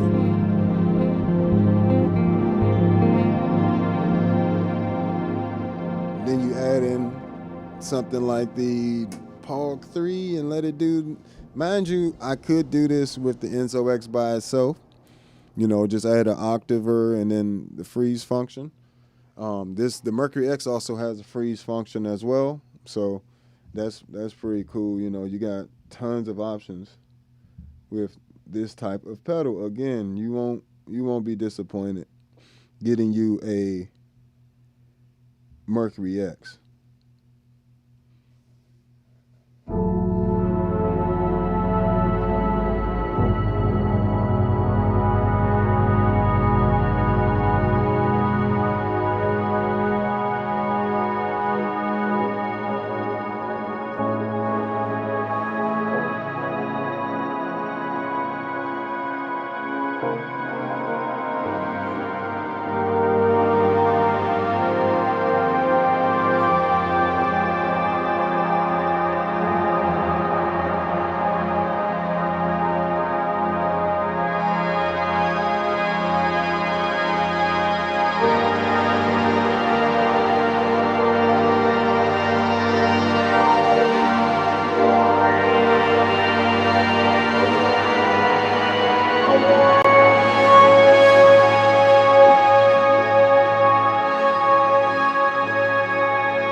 So yeah, you can get some amazing sounds combining these particular pedals together. And I know it seems like an expensive. Like for me, the reason I don't buy like super expensive multi effects units a lot of times because a lot of this stuff I'm not going to use. I'm just being honest. A lot of it I'm not going to use on there. A lot of the modulations and stuff. A lot of the this. A lot of the that. What I really need is the right ones. And like with the Pog 3, it's the right octaver with the right freeze, the right filter and detune and, you know, panning effects and different things like that. With the Enzo X and the Mercury X, you know what I'm saying? They're the right synth pedal, you know, the right delay pedal, the right reverb pedal, the right modulation pedals. You know what I'm saying? It's just all the effects in there are super high quality and super usable. And that is very rare for any unit. You know what I'm saying? These three are like the titans in their area. Like, you know, this you're not gonna get a better pitch shifter than this right now. This is the best. This is the best pitch shifter out. This is the best reverb out. This is the best poly synth out for bass and guitar and keyboard all at once. You know, best vintage bass synth right here with the Future Impact.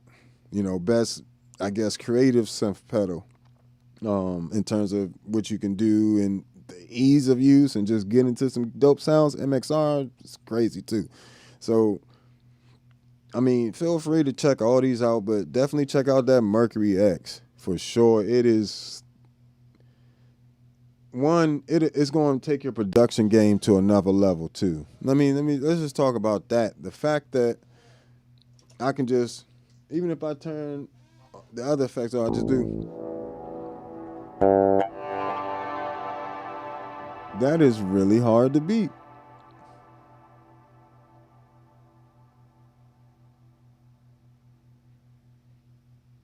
You know what I'm saying?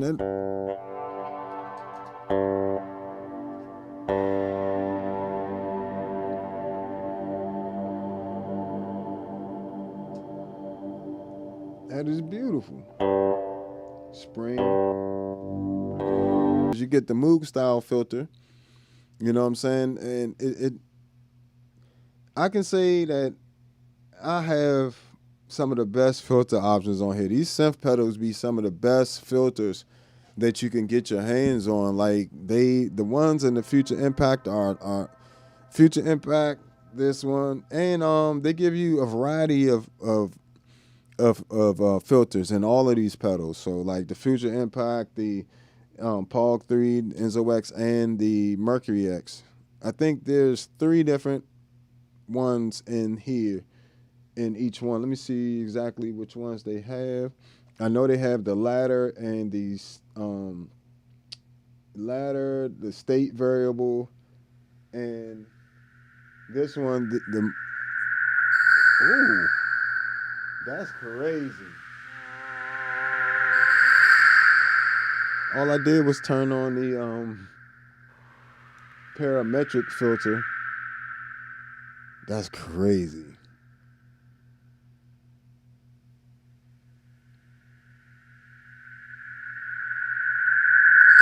Oh, sorry. I didn't mean to let it go that far. I just wanted to see how far it would go. It's gonna keep building. That's crazy.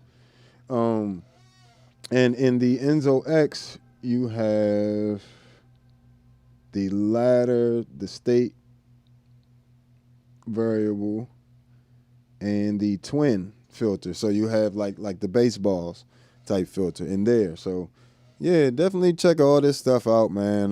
Definitely go to check out the Meris pedals. You know what I'm saying? They are super amazing. They're made in the U.S.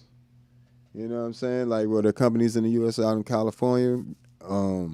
Great team, very responsive, you know, and just in general, they care about the customers and the people that's doing the presentation of the pedals and all that other stuff. And I can greatly appreciate that. Same thing with IK Multimedia, you know, another great company to work with. So I'm glad that I just had an opportunity to play this joint. This Mercury X is just ridiculously good.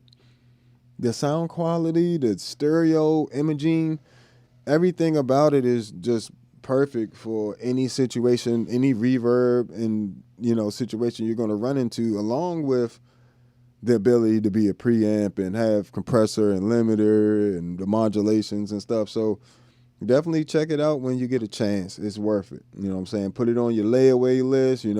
Black Friday coming up. A lot of the music stores and stuff going to be throwing deals on everything. So it's a perfect time to grab you a Mercury X or Enzo X. Or if you really into delays, I haven't used an LVX yet, but I can tell you from these two pedals, the LVX is probably the most insane delay pedal ever. These are insane for what they are. So I can only, when the company isn't missing, every time they shooting, bow, bow, bow, they hitting, you can't help but to go grab it. You know what I'm saying? And I know it's, like I said, I know.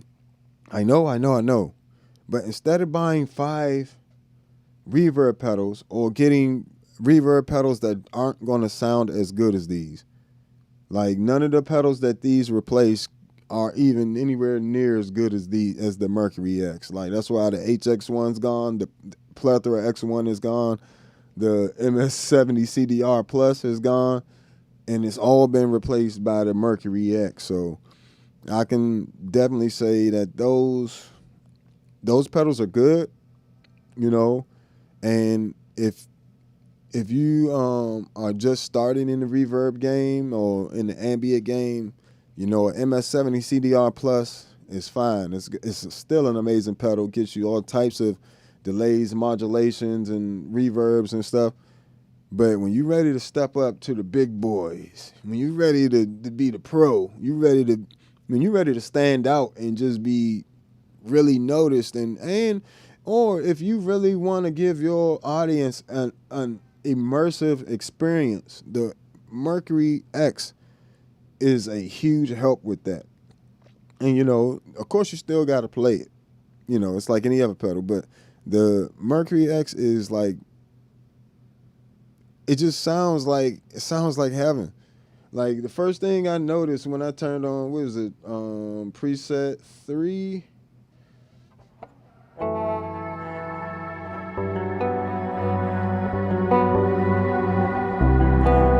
That's the best shimmer reverb.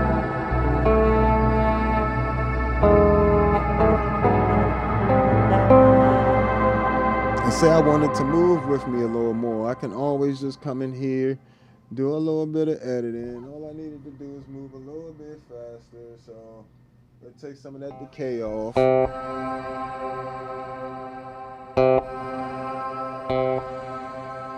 And this is the Cathedral.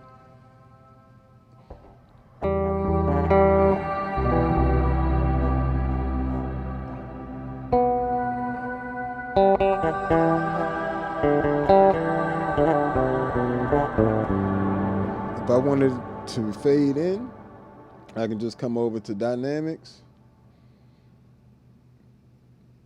take that limiter off, and we'll do a swell instead.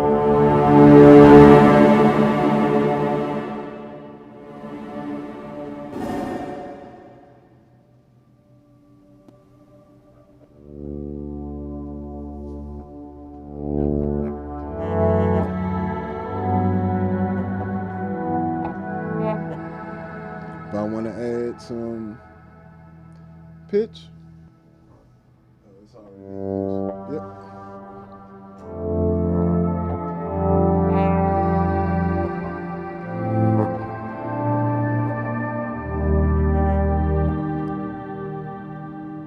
Come on now. You gonna go and buy a million other pedals trying to get to these sounds instead of just going straight to the I'm trying to save you money. I'm literally trying to save you money right now. You're going to spend way more money than necessary trying to get to something that'll do this when you can just get this. I'm just going to say that. Because even with the POG 3, not by Meris, that's electro harmonics, but certain pedals, you're just going to spend so much money chasing down that sound or the real, getting to that. Same thing with the Future Impact. You're going to spend so much time trying to get to that sound that you could have just bought the pedal and saved money and time, and you would have had the best right off the bat. I know sometimes it's a little more convenient financially to just go ahead and get you something smaller. You know what I'm saying? But, by the time you buy all that different stuff, modulations and reverbs and delays and everything else, you could have just got the Mercury X and you'd have been fine. Like, sincerely, you'd been fine. Nobody can hear the difference between 30 different choruses. Not no normal person. We can because we are listening for that. But I guarantee you on a record, it might be a little bit harder for you to pick out the different choruses, not types, because there's a difference between types. I'm talking about like different brands is the same type of chorus with an LFO, or it's a D-tune. A D-tune is a D-tune. Like, you know what I'm saying? Like certain pedals do have certain characteristics that when you find those ones that you're like, I can't live without it, that's when you buy it, separately. But I can guarantee you this will cover, the Mercury X will cover those needs for the majority of players.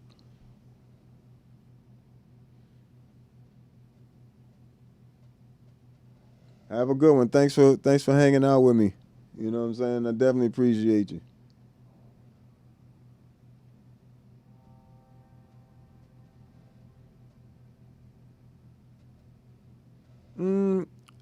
I don't think the MS-60B Plus has a shimmer reverb in it. I know the MS-70 CDR Plus does. The best reverb in the MS-60B Plus is going to be that HD Hall. The HD Hall is fire. And you take that HD Hall and you run that into HD Hall into air, the air reverb, and you use those two together, that's going to give you a massive reverb sound in there.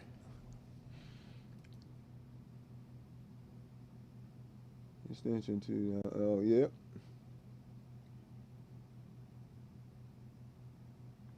Hey, man, trust and believe. Put that money into that house first. That thing, it'll be worth it. You know what I'm saying? Like I can never tell somebody to buy a pedal over a house. That's crazy. Especially in these days, that they gonna hit you with a million fees. So that 600 gonna get spent on, what I'm saying, getting that up and running. But I think that you definitely making the right decision. You know what I'm saying? We adults, we ain't kids. Hey, what? Can't you be buying stuff and you need, what I'm saying? This stuff, and that's the balance, the game we have to play as adults, man. Like, we be wanting stuff just like we did when we was a kid, but you be like, if I do that, everybody, I'm going to mess up everything for myself and everybody else trying to, chase simple things. But that's another reason why I said just take your time buying pedals. Ain't no rush, ain't no pedal going to be the difference between you being great and not. You're the only difference that's going to make the difference between you being a great musician and you not. These pedals just enhance, and because they're the instruments within themselves, a lot of them, they just enhance what you do, and they make you want to play, compared to, I guess, like, for me, like the Mercury X is in, like, the Pog 3, Enzo X, these pedals just make you want to play. And I think that's super important, like, that you never, I've been doing this for a really long time, and, just music in general. And I can honestly say it's these pedals make a journey, like it's like a new journey that I get to go on throughout, the new pedals coming out.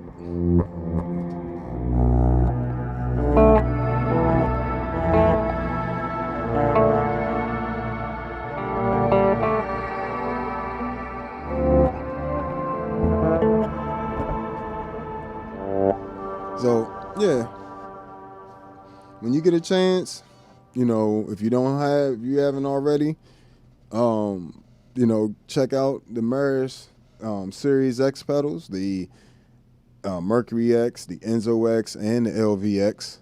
And, check out the ToneX. Check out the ToneX stuff. The Signature Bass Collection is fire. You're going to get a lot of your favorite amps in there. And the good thing about it is you're not stuck with it. You know what I'm saying? You're not stuck with just the amps they give you.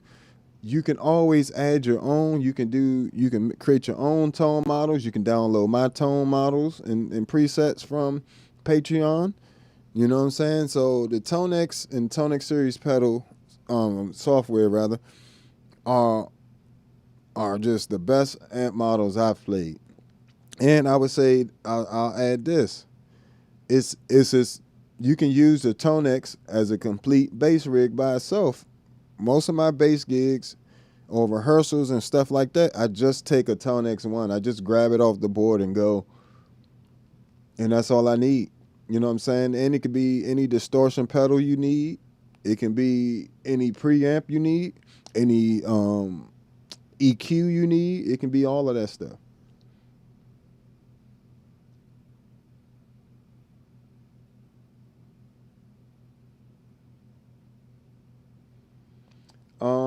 The Helix Stomp. You mean is that the HX Stomp? If it's the HX Stomp, it's the same stuff that's on the HX1.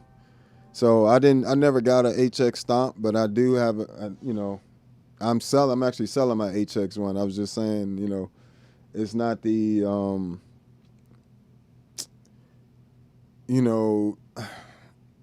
one thing I would love to see more of from Line 6 would be more bass specific things. Like I know they did the Pod Express bass, and that was not. I do not recommend that pedal at all. I would recommend the Zoom MS-60B Plus over that any day. But the HX Stomp seems to be a pretty good pedal. I need more bass stuff in these HX, the Helix series stuff. I just would need more bass specific stuff. Now, granted, the Mercury X is not using bass specific modulations and stuff, but all the modulations work for bass. And they all sound good on bass. It's not the case with that particular, line of effects. That's just me personally. I know some people swear by them. I'm not one of them. I prefer, in that price range, I would prefer Zoom stuff in that type of price range. And yes, it's going to be less routing, but everything in there is going to be bass specific, and you will still have tons of options to do stuff as well.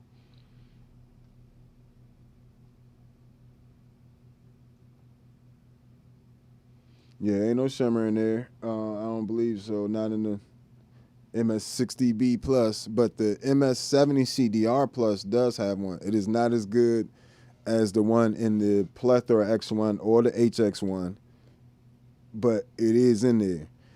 Now that the Line 6 HX1, the shimmer reverb in there is insane. I love that. It sounds great. Same thing with the Plethora X1. That shimmer reverb and the tri-chorus in there. And in the HX1, the analog flanger sounds quite fat and amazing on bass. So if you have a HX1 or a Line 6 HX1 or HX Stomp, definitely check those out. And, for the most part, the little Noble preamp in there is okay. You know what I'm saying? But nothing to go crazy about. I see people buying 3 HX1s. I'm like, ew. I'm just going to be real. I'm like, ew. I have an HX1 and I wouldn't get 3 of them. You know what I'm saying? What's the problem? You might as well just get an HX Stomp. Makes more sense to me. This thing just be sitting around making noise. You can't even leave your bass volume on because it just starts creeping in. I was like, who is this? And then I was like, oh, this thing's on. What that other one? The chant jank was crazy. Let's see.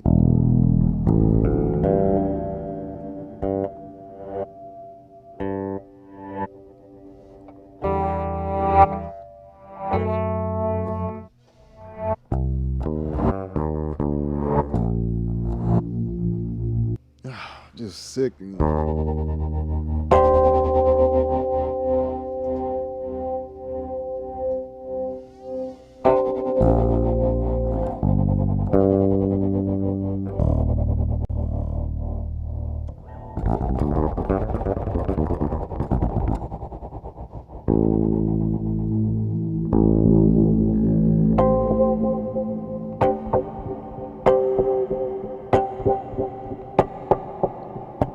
See, it eliminates even the need for a delay pedal.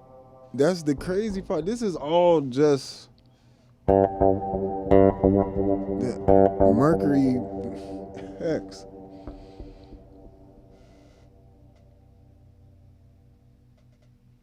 That's awesome. MS-60B Plus definitely is a great, and you know, is a great unit by itself. You know what I'm saying? I would never say that the multi-stomps aren't great units. You know what I'm saying? They have so much in there for $120. Like, I mean, you ain't beating that.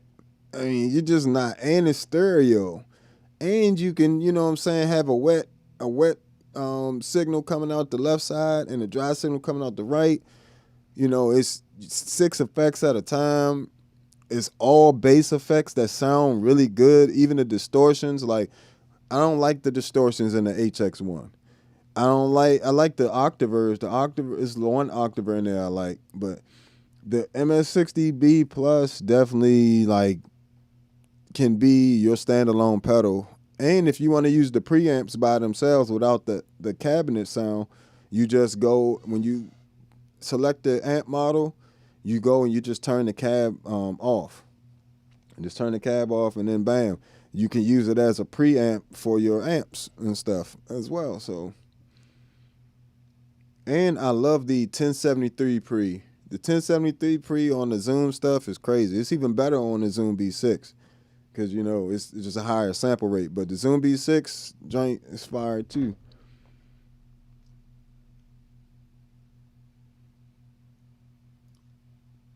Yeah, it's a lot of great sounds in that joint. I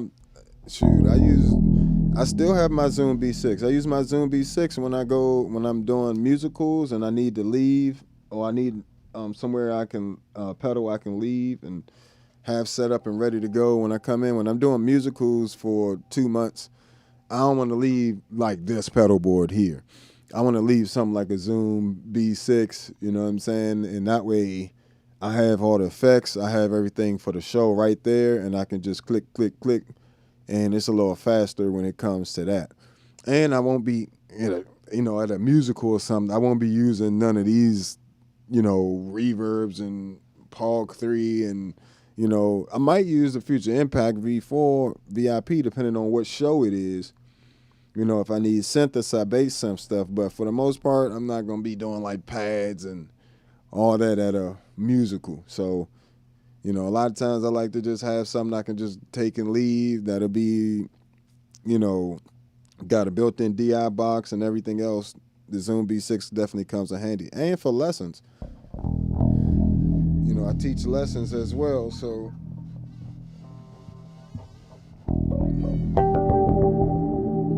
but just the foolishness.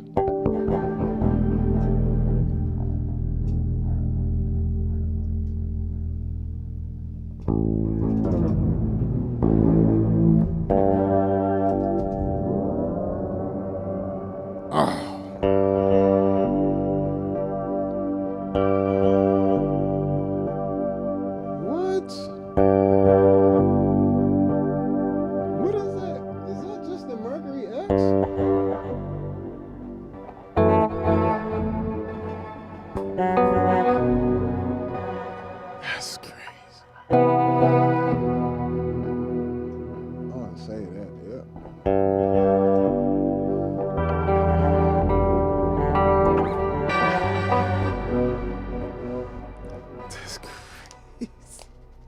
Hey, yo, this joint wild.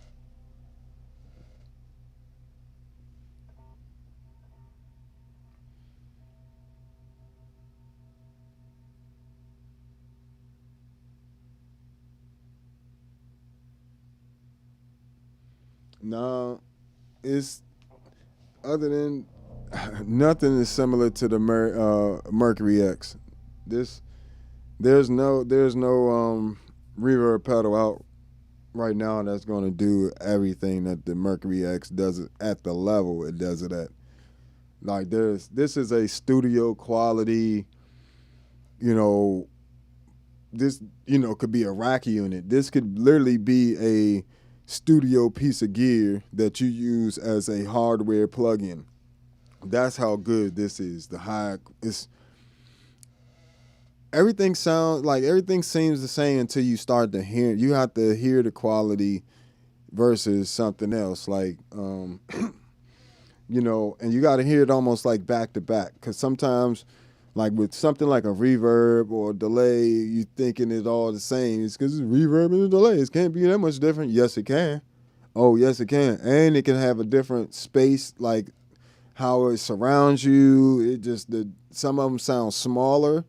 Like the Zoom reverbs are gonna sound smaller than the ones in the HX1 by themselves. Only way to get them to sound bigger is to run it into the air reverb on the Zoom stuff.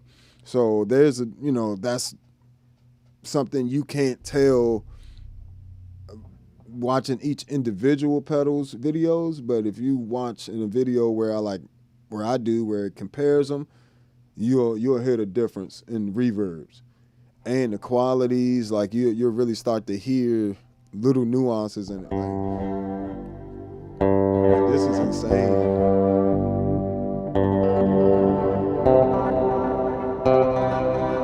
Like the quality of the pitch shifting is crazy too.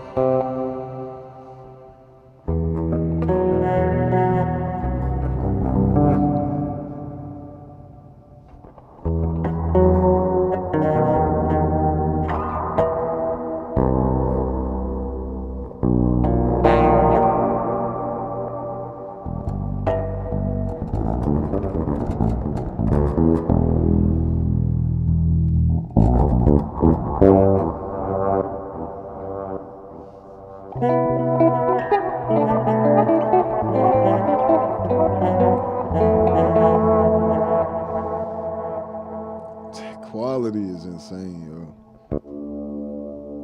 It's the same thing I've been saying for months about the Enzo X since I got one. The sound quality is second to none. Like this Enzo X sounds just as good as any keyboard is gonna sound. Like it just sounds like a different keyboard. Like it sounds like its own original keyboard that they made, and it just sounds great.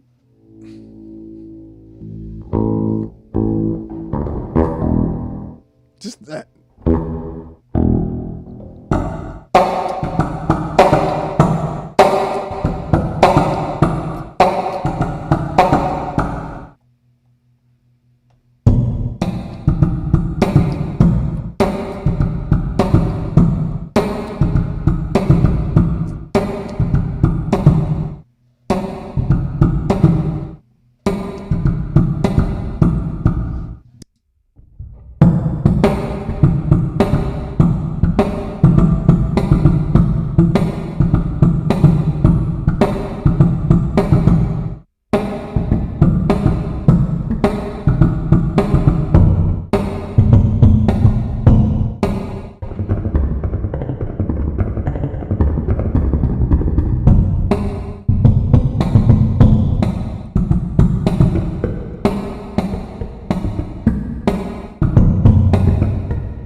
So something like that could be really nice for drums.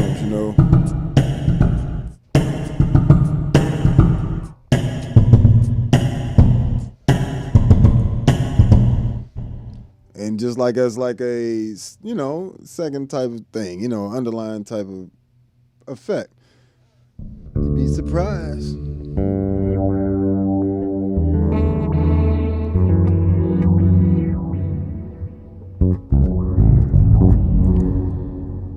that filter quality is insane.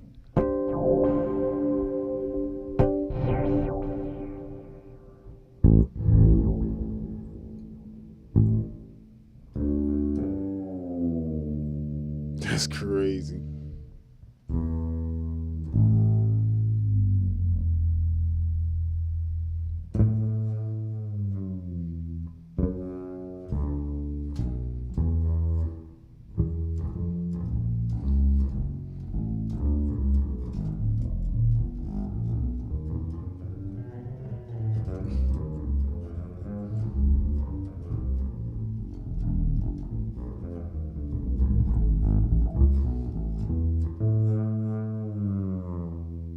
That's stupid.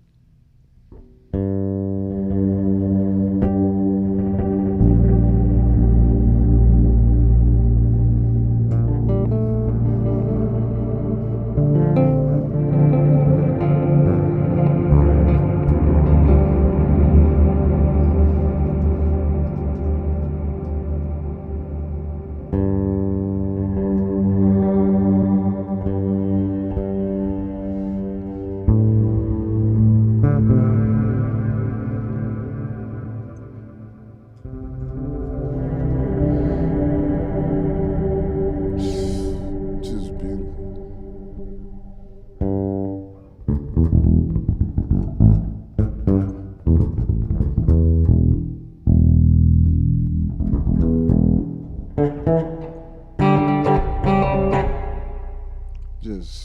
Just nasty work.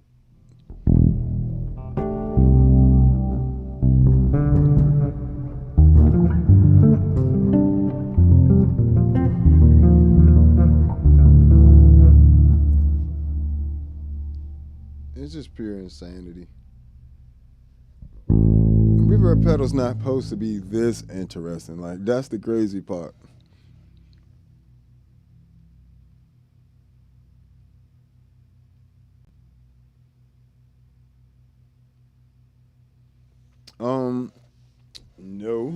No, absolutely could not replace my setup with a laptop. Not playing bass, like maybe you can get like there's sounds like, of course, there's a Moog plugins and things like that as well, and Amplitude can support the ToneX models inside of it because Amplitude and ToneX are made by the same company. And if you get the signature bass, if you get the signature bass ToneX, it's going to come with ToneX and Amplitude, and it's going to come with SVX. So it's going to come with XVX 1 and 2, which will give you all of the amps and cabinets that they have. So, but, there's Guitar Rig. Guitar Rig is amazing. Like, has some amazing reverbs and modulations in there as well. And just general effects. They got good octaver in there. And, they even have Electro Harmonics bass synth in there in the Guitar Rig. So, I'm trying to think what else in it. Oh, the delays are crazy, and the routing is crazy in Guitar Rig as well. So, yeah, if you wanted, the Amplitude is and ToneX will give you the best amp models and stuff like that. If you wanted to get the rest of your ambient sound together, get something like Guitar Rig, and then you can run your computer. You can't do everything I can do, but in reality, every setup has its trade-offs. I can't do all the routing and stuff that the plugin, that Guitar Rig, can do with physical pedals and stuff, because when everything's together in one box, it can work together a lot easier than things separated.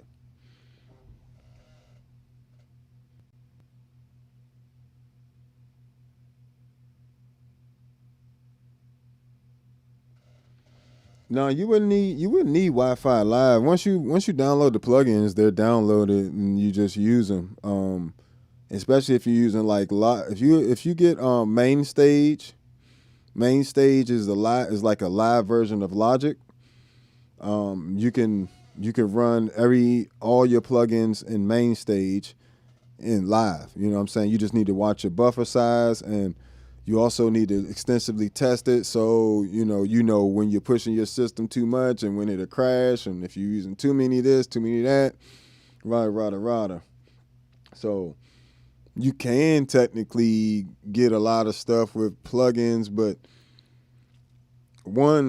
these algorithms in the Mercury X and the Enzo X are originals from them, so it's not going to sound the same. The Pog 3, there isn't no plugin that's going to track as well and excuse me, give you the freeze gliss and have this filter and basically everything that this offers. It's not gonna be the same. Now I've run across Pog effect and the bias effects on iPad, but it's not as good. It's not gonna track as well. It's just not gonna be the same.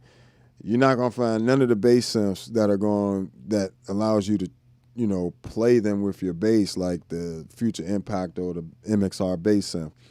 You won't get any of the MXR bass synth sounds in the computer either, because this is its own thing. You know what I'm saying? So you can get, the analog compression, you can get close to the compression and stuff.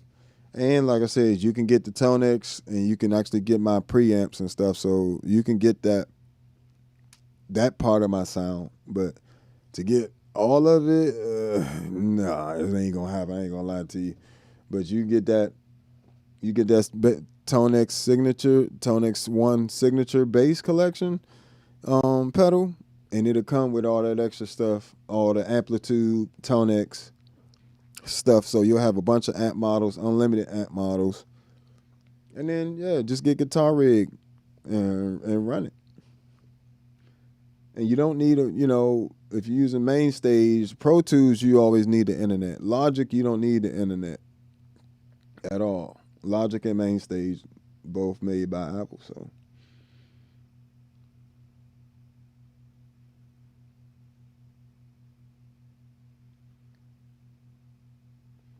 yeah, the Zoom B6 has a decent Aguilar sound on there. Decent Aguilar. It's not spot on. The best amp on there for me on the Zoom B6 is the Ampeg SVT on there. That's the best one. And the Ampeg B15 on there is really good. The B15, you can get it to sound real fat. You just bring that gain down and bring up the master volume and keep the gain real as low as you can without killing your volume. And then just go from there, and you'll have a nice warm tube type sound.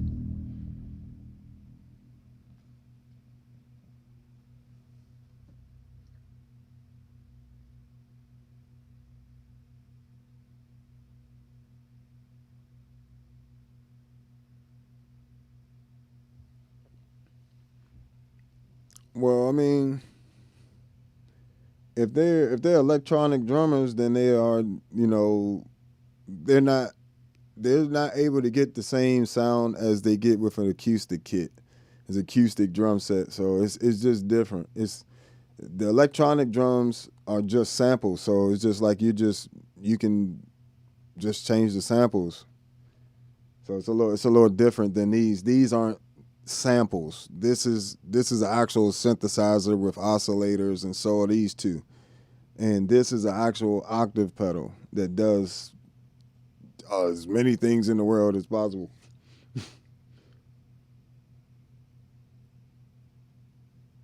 No, always feel free to comment. Always feel free to ask questions. All that good stuff.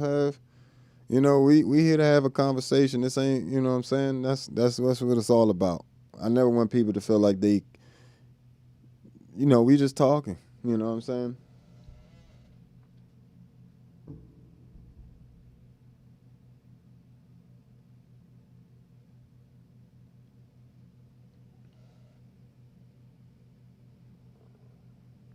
Well, that's I can't speak for the Future Impact V3, but I can tell you now the Future Impact V4 VIP allows me to do with that what is that the MIDI to guitar thing. I never liked those. I'm not gonna lie to you. This V4 allows me to do that, and it's fast tracking. The sounds are just insane, and it just, I don't think y'all really understand what this joint is like.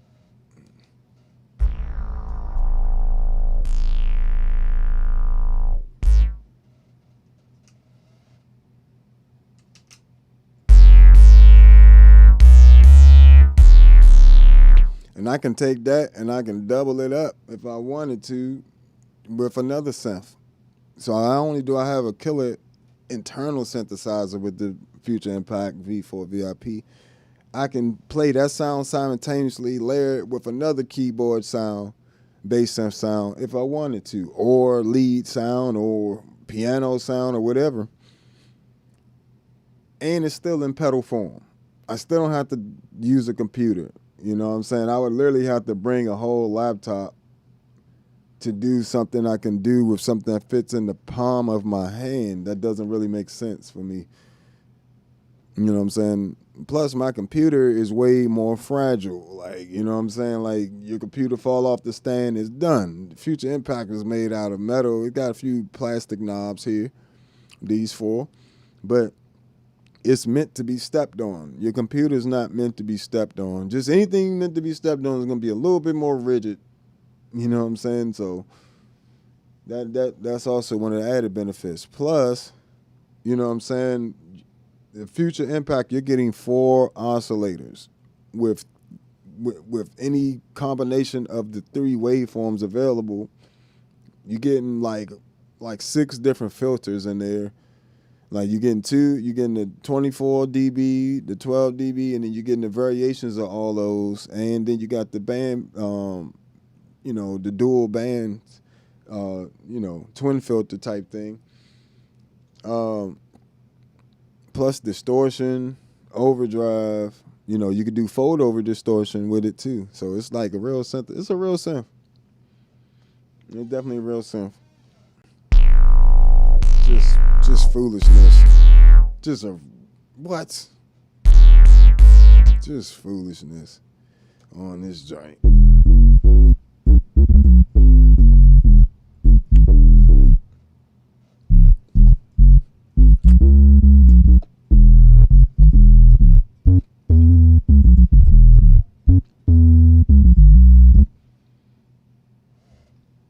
Yeah, but something being polyphonic and it being able to track in time and play it in time is a whole nother thing.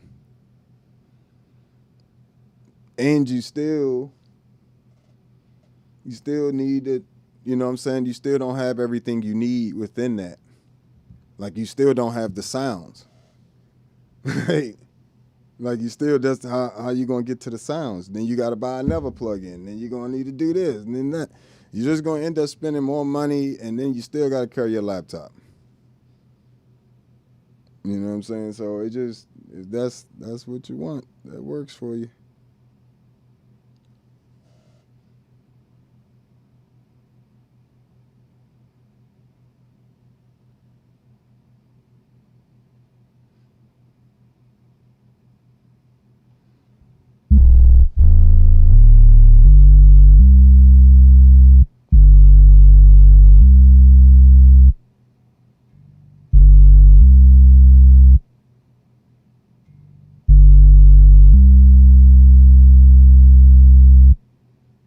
But yeah, that's the hard thing about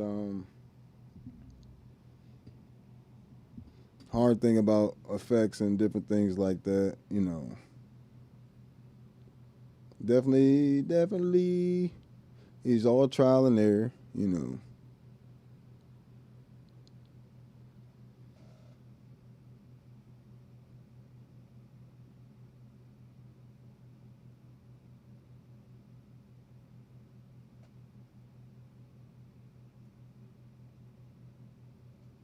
Mm.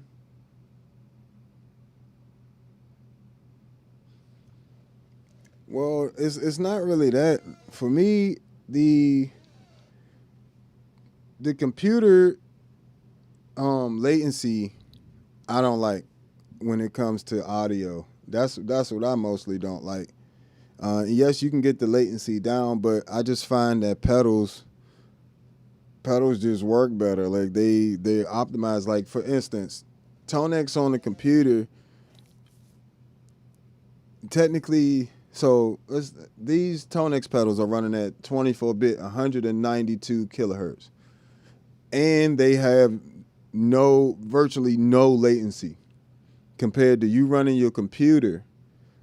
A lot of times it's gonna have that latency in there, and you know what I'm saying, it's gonna get boggled down. It can get boggled down pretty easy with things like amplitude and everything else running.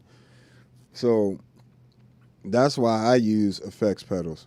I don't have any limitations on how many effects. If I want to turn on every effect in here and all the effects at once, I have the processing power to do that. Each one of these units is a computer.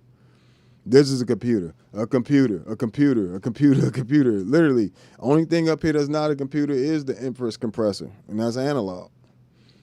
You know, but all these other units are just like computers running algorithms that are, but the hardware is optimized to run that algorithm as efficiently and as high quality as possible. So you got to take that into account too. That's why another reason why people prefer the pedals to a laptop rig. Like I've done a whole series on guitar rig and amplitude. Like I have a whole bunch of videos on those. The latency is different. The feel of it is different. Now, guitar rig, I love guitar rigs. Was that Replica Shimmer? I think it's called. Their shimmer reverb in there is stupid. They're what's the modulations called? It's like it's 3 different modulations that they have recently added to it that just was crazy.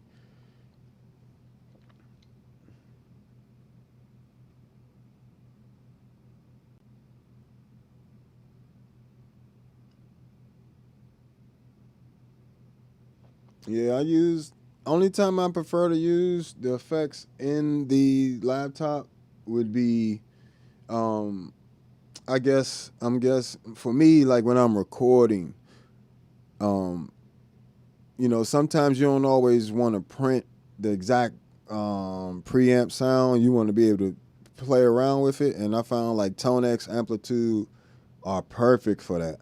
Like when you can just record your bass dry, and then you can just do all your amp stuff later and get it perfect. Pick the perfect amp, pick the perfect cabinet, the perfect mic, the perfect distance for the perfect IR, all that good stuff. You know, versus once it's printed, once you record, if you record with that sound on there, you're down stuck with it. You know what I'm saying? So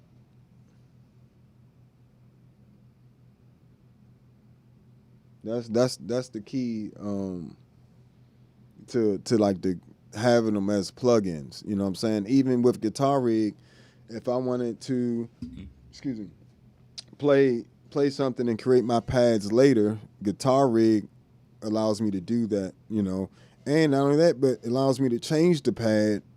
You know, versus if I lay down a pad directly from the board, from my effects pedal board, then it's gonna be that for the most part. Like is that sound is what it is. But if you build the pad in the laptop after you recorded the track, you then, you know, have options to really change things and just simply add some things, take away some things, you know. Because sometimes when you record stuff, you be hearing one thing and you thinking it's that, and then you go and put it with the rest of the tracks and be like, I wish I could change that. But those plugins allow you to do that. So like I definitely would recommend. I wouldn't recommend just buying Amplitude or ToneX. I would say go to my link in the description, support the channel, you know, support your boy, and get the ToneX One Signature Bass Collection, right? Get that. It's going to come with ToneX and Amplitude and the Ampeg amps and Amplitude. So trust me, that's the best deal, is to get the ToneX One Signature Bass. And it's going to be silver like this. You know, this is it right there. So you'll absolutely love it. and it's gonna sound good. Guitar rig, I would also recommend, you know what I'm saying, as a plug-in, is you get some really dope sounds out of Guitar Rig, and they got a lot of really good ambient presets in there. But, you know, I would say, man, Mercury X is where the action is. You can literally just gig with a Mercury X as a bass player, which is, I didn't think a reverb pedal I would ever be able to say that about. Like, I could just gig with a Mercury X and get some great sounds. Like, even if I was to take off that Atlas compressor, I'm going to take that. Look, that. Let me find a nice, with some definition in it.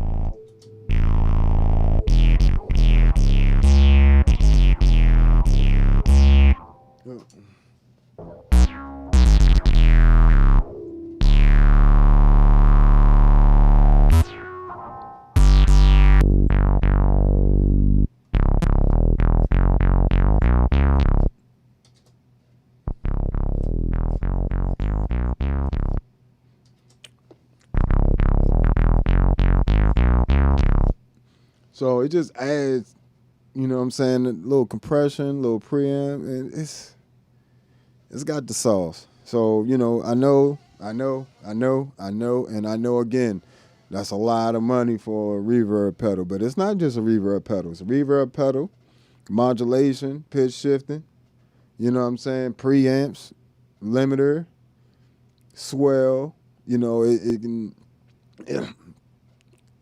and just overall inspiration machine. I would say it's more of an inspiration machine than anything. Let me see what we got here. Excuse me. Let's see what we got. Do you use any analog pedal at the end of your chain? No. Actually, it's quite the opposite. I only use only analog pedal I have on this is the Emperor's compressor. And that's at the beginning of the chain. The end of the chain is actually the Atlas compressor, which is a digital compressor. Like, my entire chain is digital with the exception of the Emperor's compressor. I don't even bother trying to get analog stuff no more. It's a hassle. And I'll say this again. Digital stuff, you pull it out the case, you turn it on, and it's ready to go. Analog stuff, you're going to have to pull it out the case and set it up, fiddle with all them knobs. You know, that's why I only do it. Even with the Empress compressor, I put this pedal board in the case, and I have to, before I start playing, I have to go and make sure I have my Empress compressor settings the way I left them, because it could have got shifted around in the bag. You don't have none of that with the digital stuff here. Like, even if I turn this off, this POG 2, and I move all these knobs or move all these sliders, right? Say I just did like that, bam, turn every single knob and did everything, right? I could just press the preset and it'll go right back. Look, I can mess it all up. Don't matter. Just go back to the preset and you in there. So, you don't, I think that's kind of a myth. People think they need a analog pedal to warm up this digital sound, as if anybody can hear that. Like, I wouldn't worry about that. I worry about getting something that sound good. Like that, the Atlas compressor, the way I'm using it is for the saturation at the end. So I'm using a 1176 limiter running parallel compression, so meaning half wet, half dry, at a 10-to-1 ratio with a fast attack and a slow attack and a fast release. And then I run that into a LA2A at a 1-to-1 ratio, 100% wet, just for the saturation of the LA2A effect in the Atlas compressor, which is like a tube limiter. like was a studio tube limiter, if you're not familiar. So that's actually what I do for warmer sound. But the rest of the sounds, like I've never really had a problem with my sound not being necessarily warm enough. So this is something. So this is the ToneX and the Empress ToneX Atlas compressor.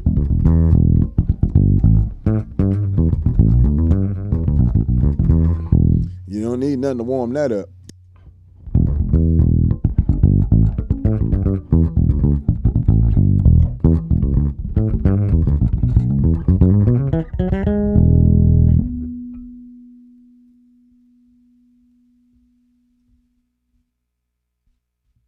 Here's the Mark bass, Big Bang.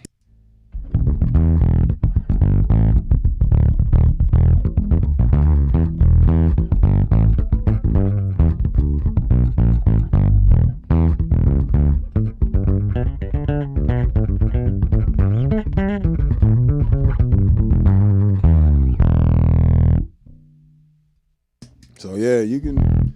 It's all in how you setting up your EQs and different things like that, you know.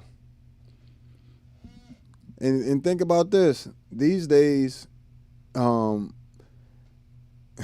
this is where people gotta understand. By the time your stuff gets to the people, it's been processed by all types of digital stuff. Like all types of digital stuff. Like most of the records you listening to have no analog nowhere. You know what I'm saying? Like it's all in the plugins. And the plugins actually can add warmth and saturation, you know, and emulate that same thing to the point these days where it's almost irrelevant to have a lot of analog gear.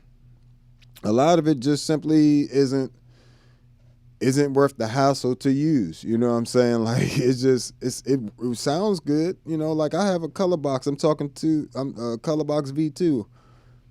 You know, if I was talking to you through just the straight board, you wouldn't know the difference. You know what I'm saying? I know the difference between me talking through the color box and talking through the board, just the regular mixer. But your audience has no idea the tools you're using, and nor do they want to have to think about it. They don't care. Like you start talking to people about pedals and effects, and they're gonna go to sleep if they ain't into it. Like, cause it's not something they know. You're just talking to somebody that they don't know. So it's more important that you give them the presentation that you want to give them. Now I will say some stuff, you know, if you have all the time in the world, all the money in the world, all the whatever, you know, our analog stuff is awesome, right? It's not. I'm not saying this analog stuff isn't good or it doesn't do anything. It does a lot, but it's like by the time the end results, the effort and the end results, you know, it don't be a big enough difference these days. You know what I'm saying? And as the future goes on, it's going to get less and less of a difference as well. So. See.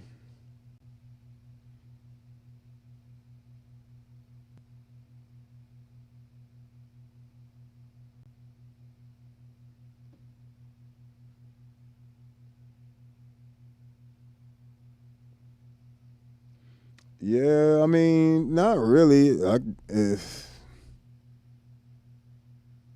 Not really. You're not doing all that stuff with that Boss pedal as you're doing with the Mercury X. It's just not gonna happen. I'm sure the HX line 6 folks will say the same thing. You're just not, and it's not even the same quality. And there's stuff that your pedal cannot do that the Mercury X can do. I think the Mercury X is better than even the Big Sky stuff. Like, and that's one of the top joints as well. There's no sounds that you're gonna be trying to get to with those pedals that you won't be able to get to with the Mercury X. Unless you just don't, not familiar with the pedal. But, you know, the ToneX is definitely going to give you better amp models than that Boss pedal as well.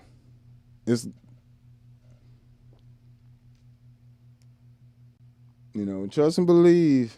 Trust and believe. It sound good until you hearing them back to back. I guarantee if you actually just get a Mercury X and try it, and I guarantee you will not get the same results from the Mercury X as from the GT 1000 core as you will the Mercury X. That's not even close. It's not even close. Like, and you got all the extra effects you can do with the boss one, and it's still not gonna. You still won't even get close. And because the sound quality of the individual effects is different. It's just different. Like boss don't come up to that level. They don't. I don't know if I've ever heard any reverb come up to this level of quality and just creativity available within it. It's the only one that has these certain little things you can do. And you're talking about you can alter 12 parameters between the expression pedal and the hold modifier. 6 different parameters. You know how much morphine that is? Not only that, but then you got the LFOs you can apply to things.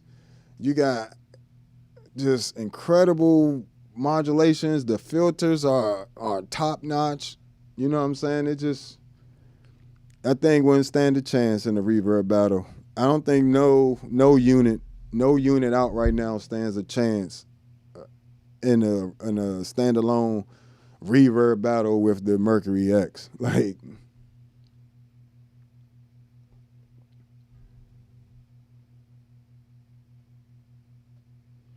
that Mercury, the ToneX, yeah, I recommend it to everybody. I've been recommending that way before I ever, started dealing with IK Multimedia. You know what I'm saying? I've always told you guys that is the best amp models out, and it's not just me. It's a reason why you seeing them so much, and it's a reason why people are getting rid of their quad Cortex and all these other joints and going with ToneX. And it's a guy on here on YouTube. It's a guitarist. He did some real comparison, like he do all them scientific charts and stuff and graphs and stuff in his videos, and he did a comparison, and the ToneX comes the closest to the real thing. It's almost indistinguishable when you're listening to it blind in a blind test. You know what I'm saying? Which is amazing. And that didn't just start when they started dealing with me. That's been my case. I've said that forever. So, but yeah.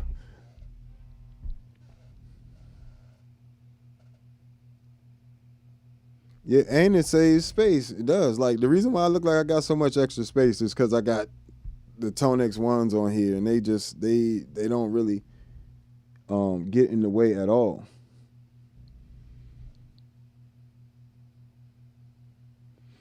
Hey man, or you could do like I'd say, man, with the 3 pedals I'm replacing for this, like I said, I'm replacing a HX1, a Plethora X1, and a MS-70 CDR Plus. That's 3 pedals, and those 3 pedals run you over that 600. You know.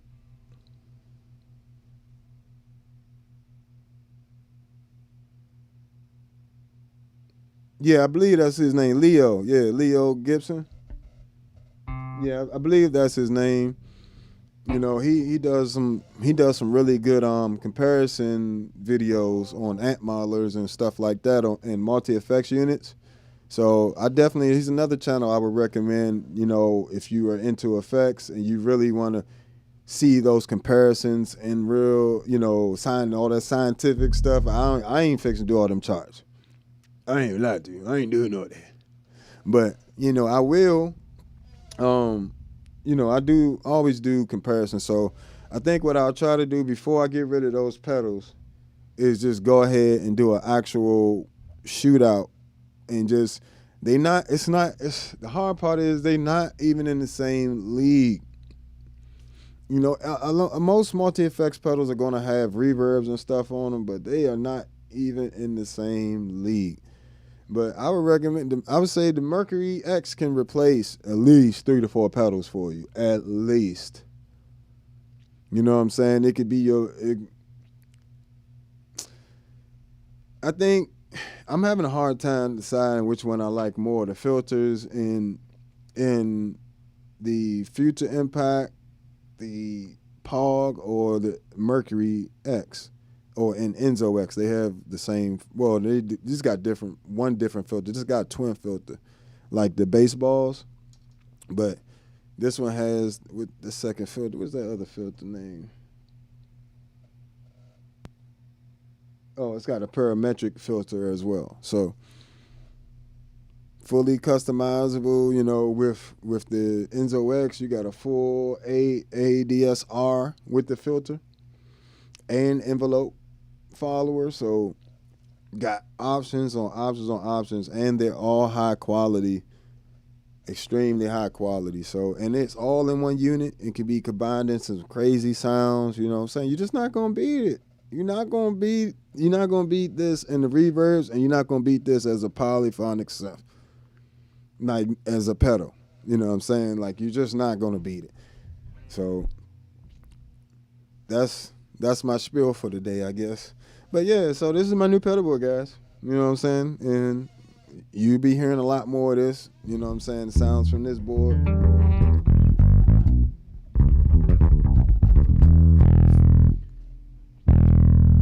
Come on, that ToneX, that Mark bass joint on there is fire. I mean, that joint is...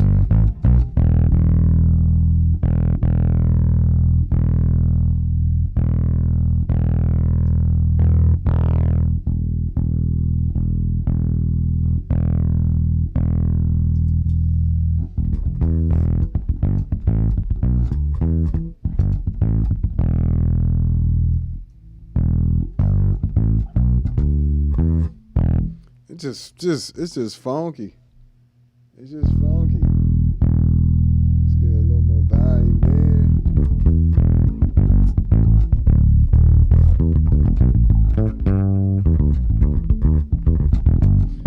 I also like the Aguilar DB750 they have in the new ToneX bass signature bass collection. They got a DB 750 or something, 751, I believe.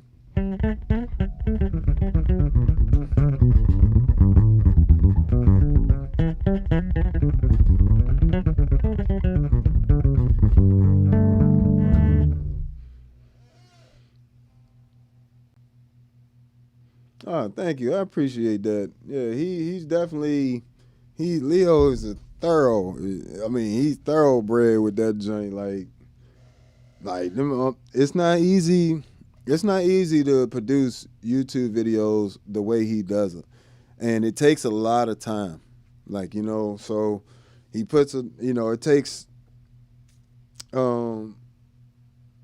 takes some time to do that. Trust and believe, and I definitely applaud him for that.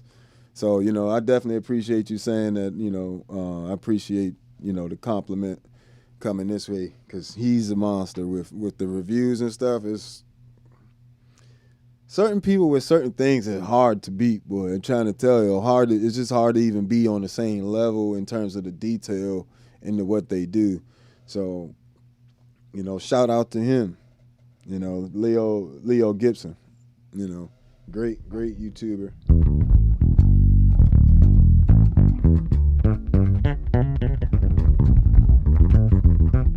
But yeah, that joint is warm. Let me see if I can find that. Where the joint at? That's the orange amp. Is that the orange amp? Yeah. Where I put that? Oh, I put it over here. That's it. And this one I put over here.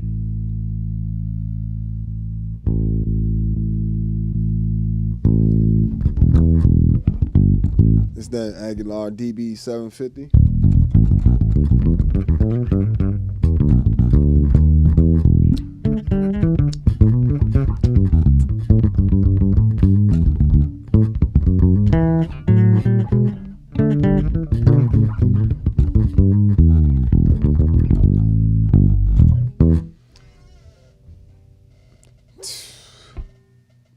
and these are tube emulations, right?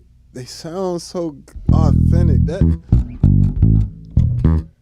That sounds like Aguilar. You know what I'm saying? That sounds like Aguilar's DB750. It's like it's a nice warmness to it. While still being like not too bottom heavy, because Aguilar stuff isn't really like bottom heavy per se. It has like a very warm, firmness to it, just like the Aguilar you would hear in real life.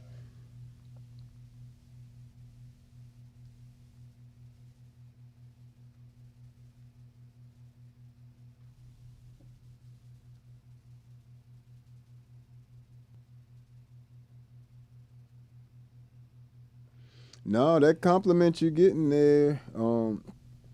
But I mean, yeah, you feel, of course, always do comparisons. I do that. I do it myself. Part of the reasons I do the comparison videos because I want to hear what the difference is too. And I'll say this: when people telling you how good your bass sound, they're not really. They really what they're saying is how good you sound. The sound is more so in your fingers than it is any of the gear that you're using, and then what you decide to play can make the tone be great or terrible. Because even if somebody's open string sounded good, and then they went to play, and then everything else was when they was playing was trash, nobody's gonna say, "Oh, your bass sounded really good." No, is what you're really saying overall is you sound good, and that's okay. That's the thing. Don't ever give away your hard work to some gear. You know what I'm saying? Like, I love gear. I love pedals. I love basses. All that good stuff. But it's you. It's you, bro. Don't let them do that to you. Make you feel like it's a pedal that make you a great bassist. Nah, you great bassist on your own. Like, you sound great on your own. Even if you never plugged in no pedal and just plugged in your bass, if you sound good, you're gonna sound good, And that's that marketing hype right there. Don't let them get you. Don't let them get you.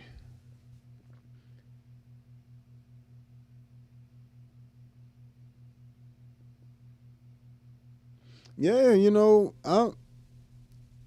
I would say this much, I still have my other pedals and stuff. Like, I have plenty of other pedals. This is just my main pedal rig at the moment. Y'all know how many times I tell y'all I change pedal boards like drawers. Boy, I tell you, my pedal board can't stay the same to save my life. Like, I just change it all the time, and like it's just always something different I want to swap out, or I may want to add this day, not add it the next.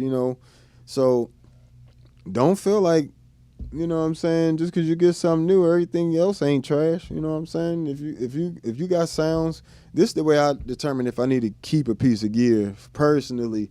Like, I'm keeping the C4 synth, right? I got a C4 synth, but it's not gonna make my pedal board. But it's like one or two sounds on there that I can't get with the other synth pedals exactly the way it sounds on the C4 synth. So that's the reason why I'm gonna keep that one. You know what I'm saying? But other than that, if it inspires you, don't get rid of it. That's how I kind of look at it. If that sound inspires you, and that sound on the C4 synth I'm talking about has inspired me to write quite a few songs, even on the ambient bass effects mornings and stuff. But I don't use that sound enough for it to make it to my pedal board, but I still want to keep that sound around for when I want to use it for inspirational purposes. So yeah, keep that joint if it's inspiring you and it's got you, keeps you with new ideas. Definitely keep it.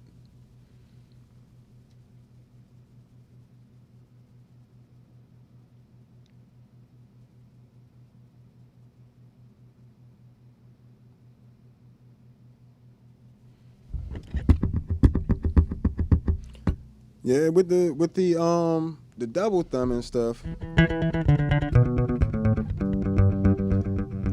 It's really, it really don't, I think it's less energy than most people think it is. It's like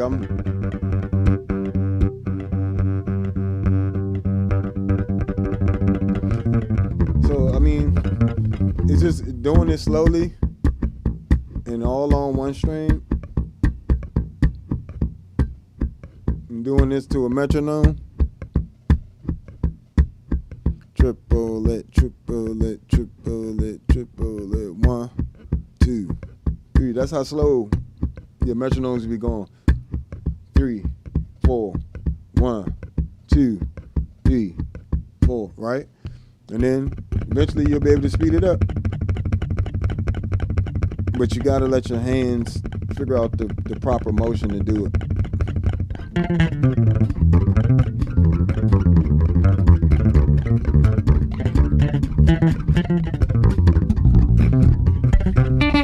So once you get it down, then you can start moving it around to different phrases and motifs and different things like that. So yeah.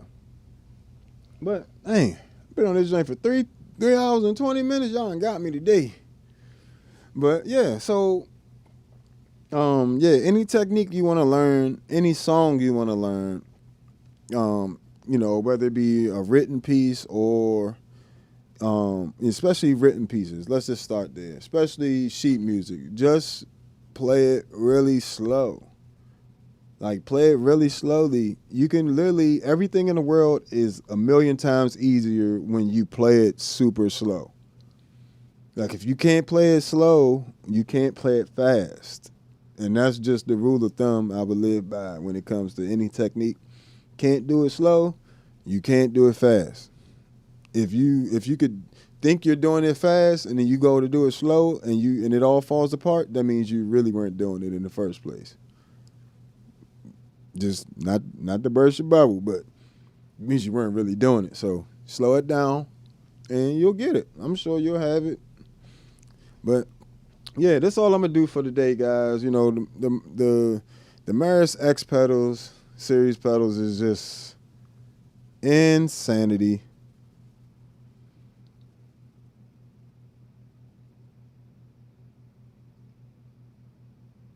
Yeah, you gotta work through the pain. I'm going through it myself, you know what I'm saying? For a few weeks, you guys didn't really know, but for a few weeks, whenever I would play, my fingertips would hurt, so I had to, be a little careful. That's why you see me with the gloves sometimes and everything, you know what I'm saying? But, be safe out there, protect yourself, brother, and, your health is more important than anything. And, it shouldn't hurt, so I'm not sure.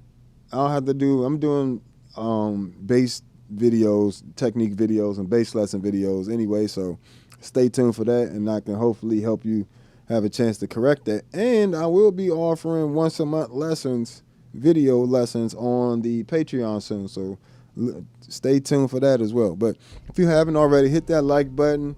If you haven't already, subscribe. You know what I'm saying? Check out the Patreon for all my preset packs for the Zoom multi-stomp pedals and B6.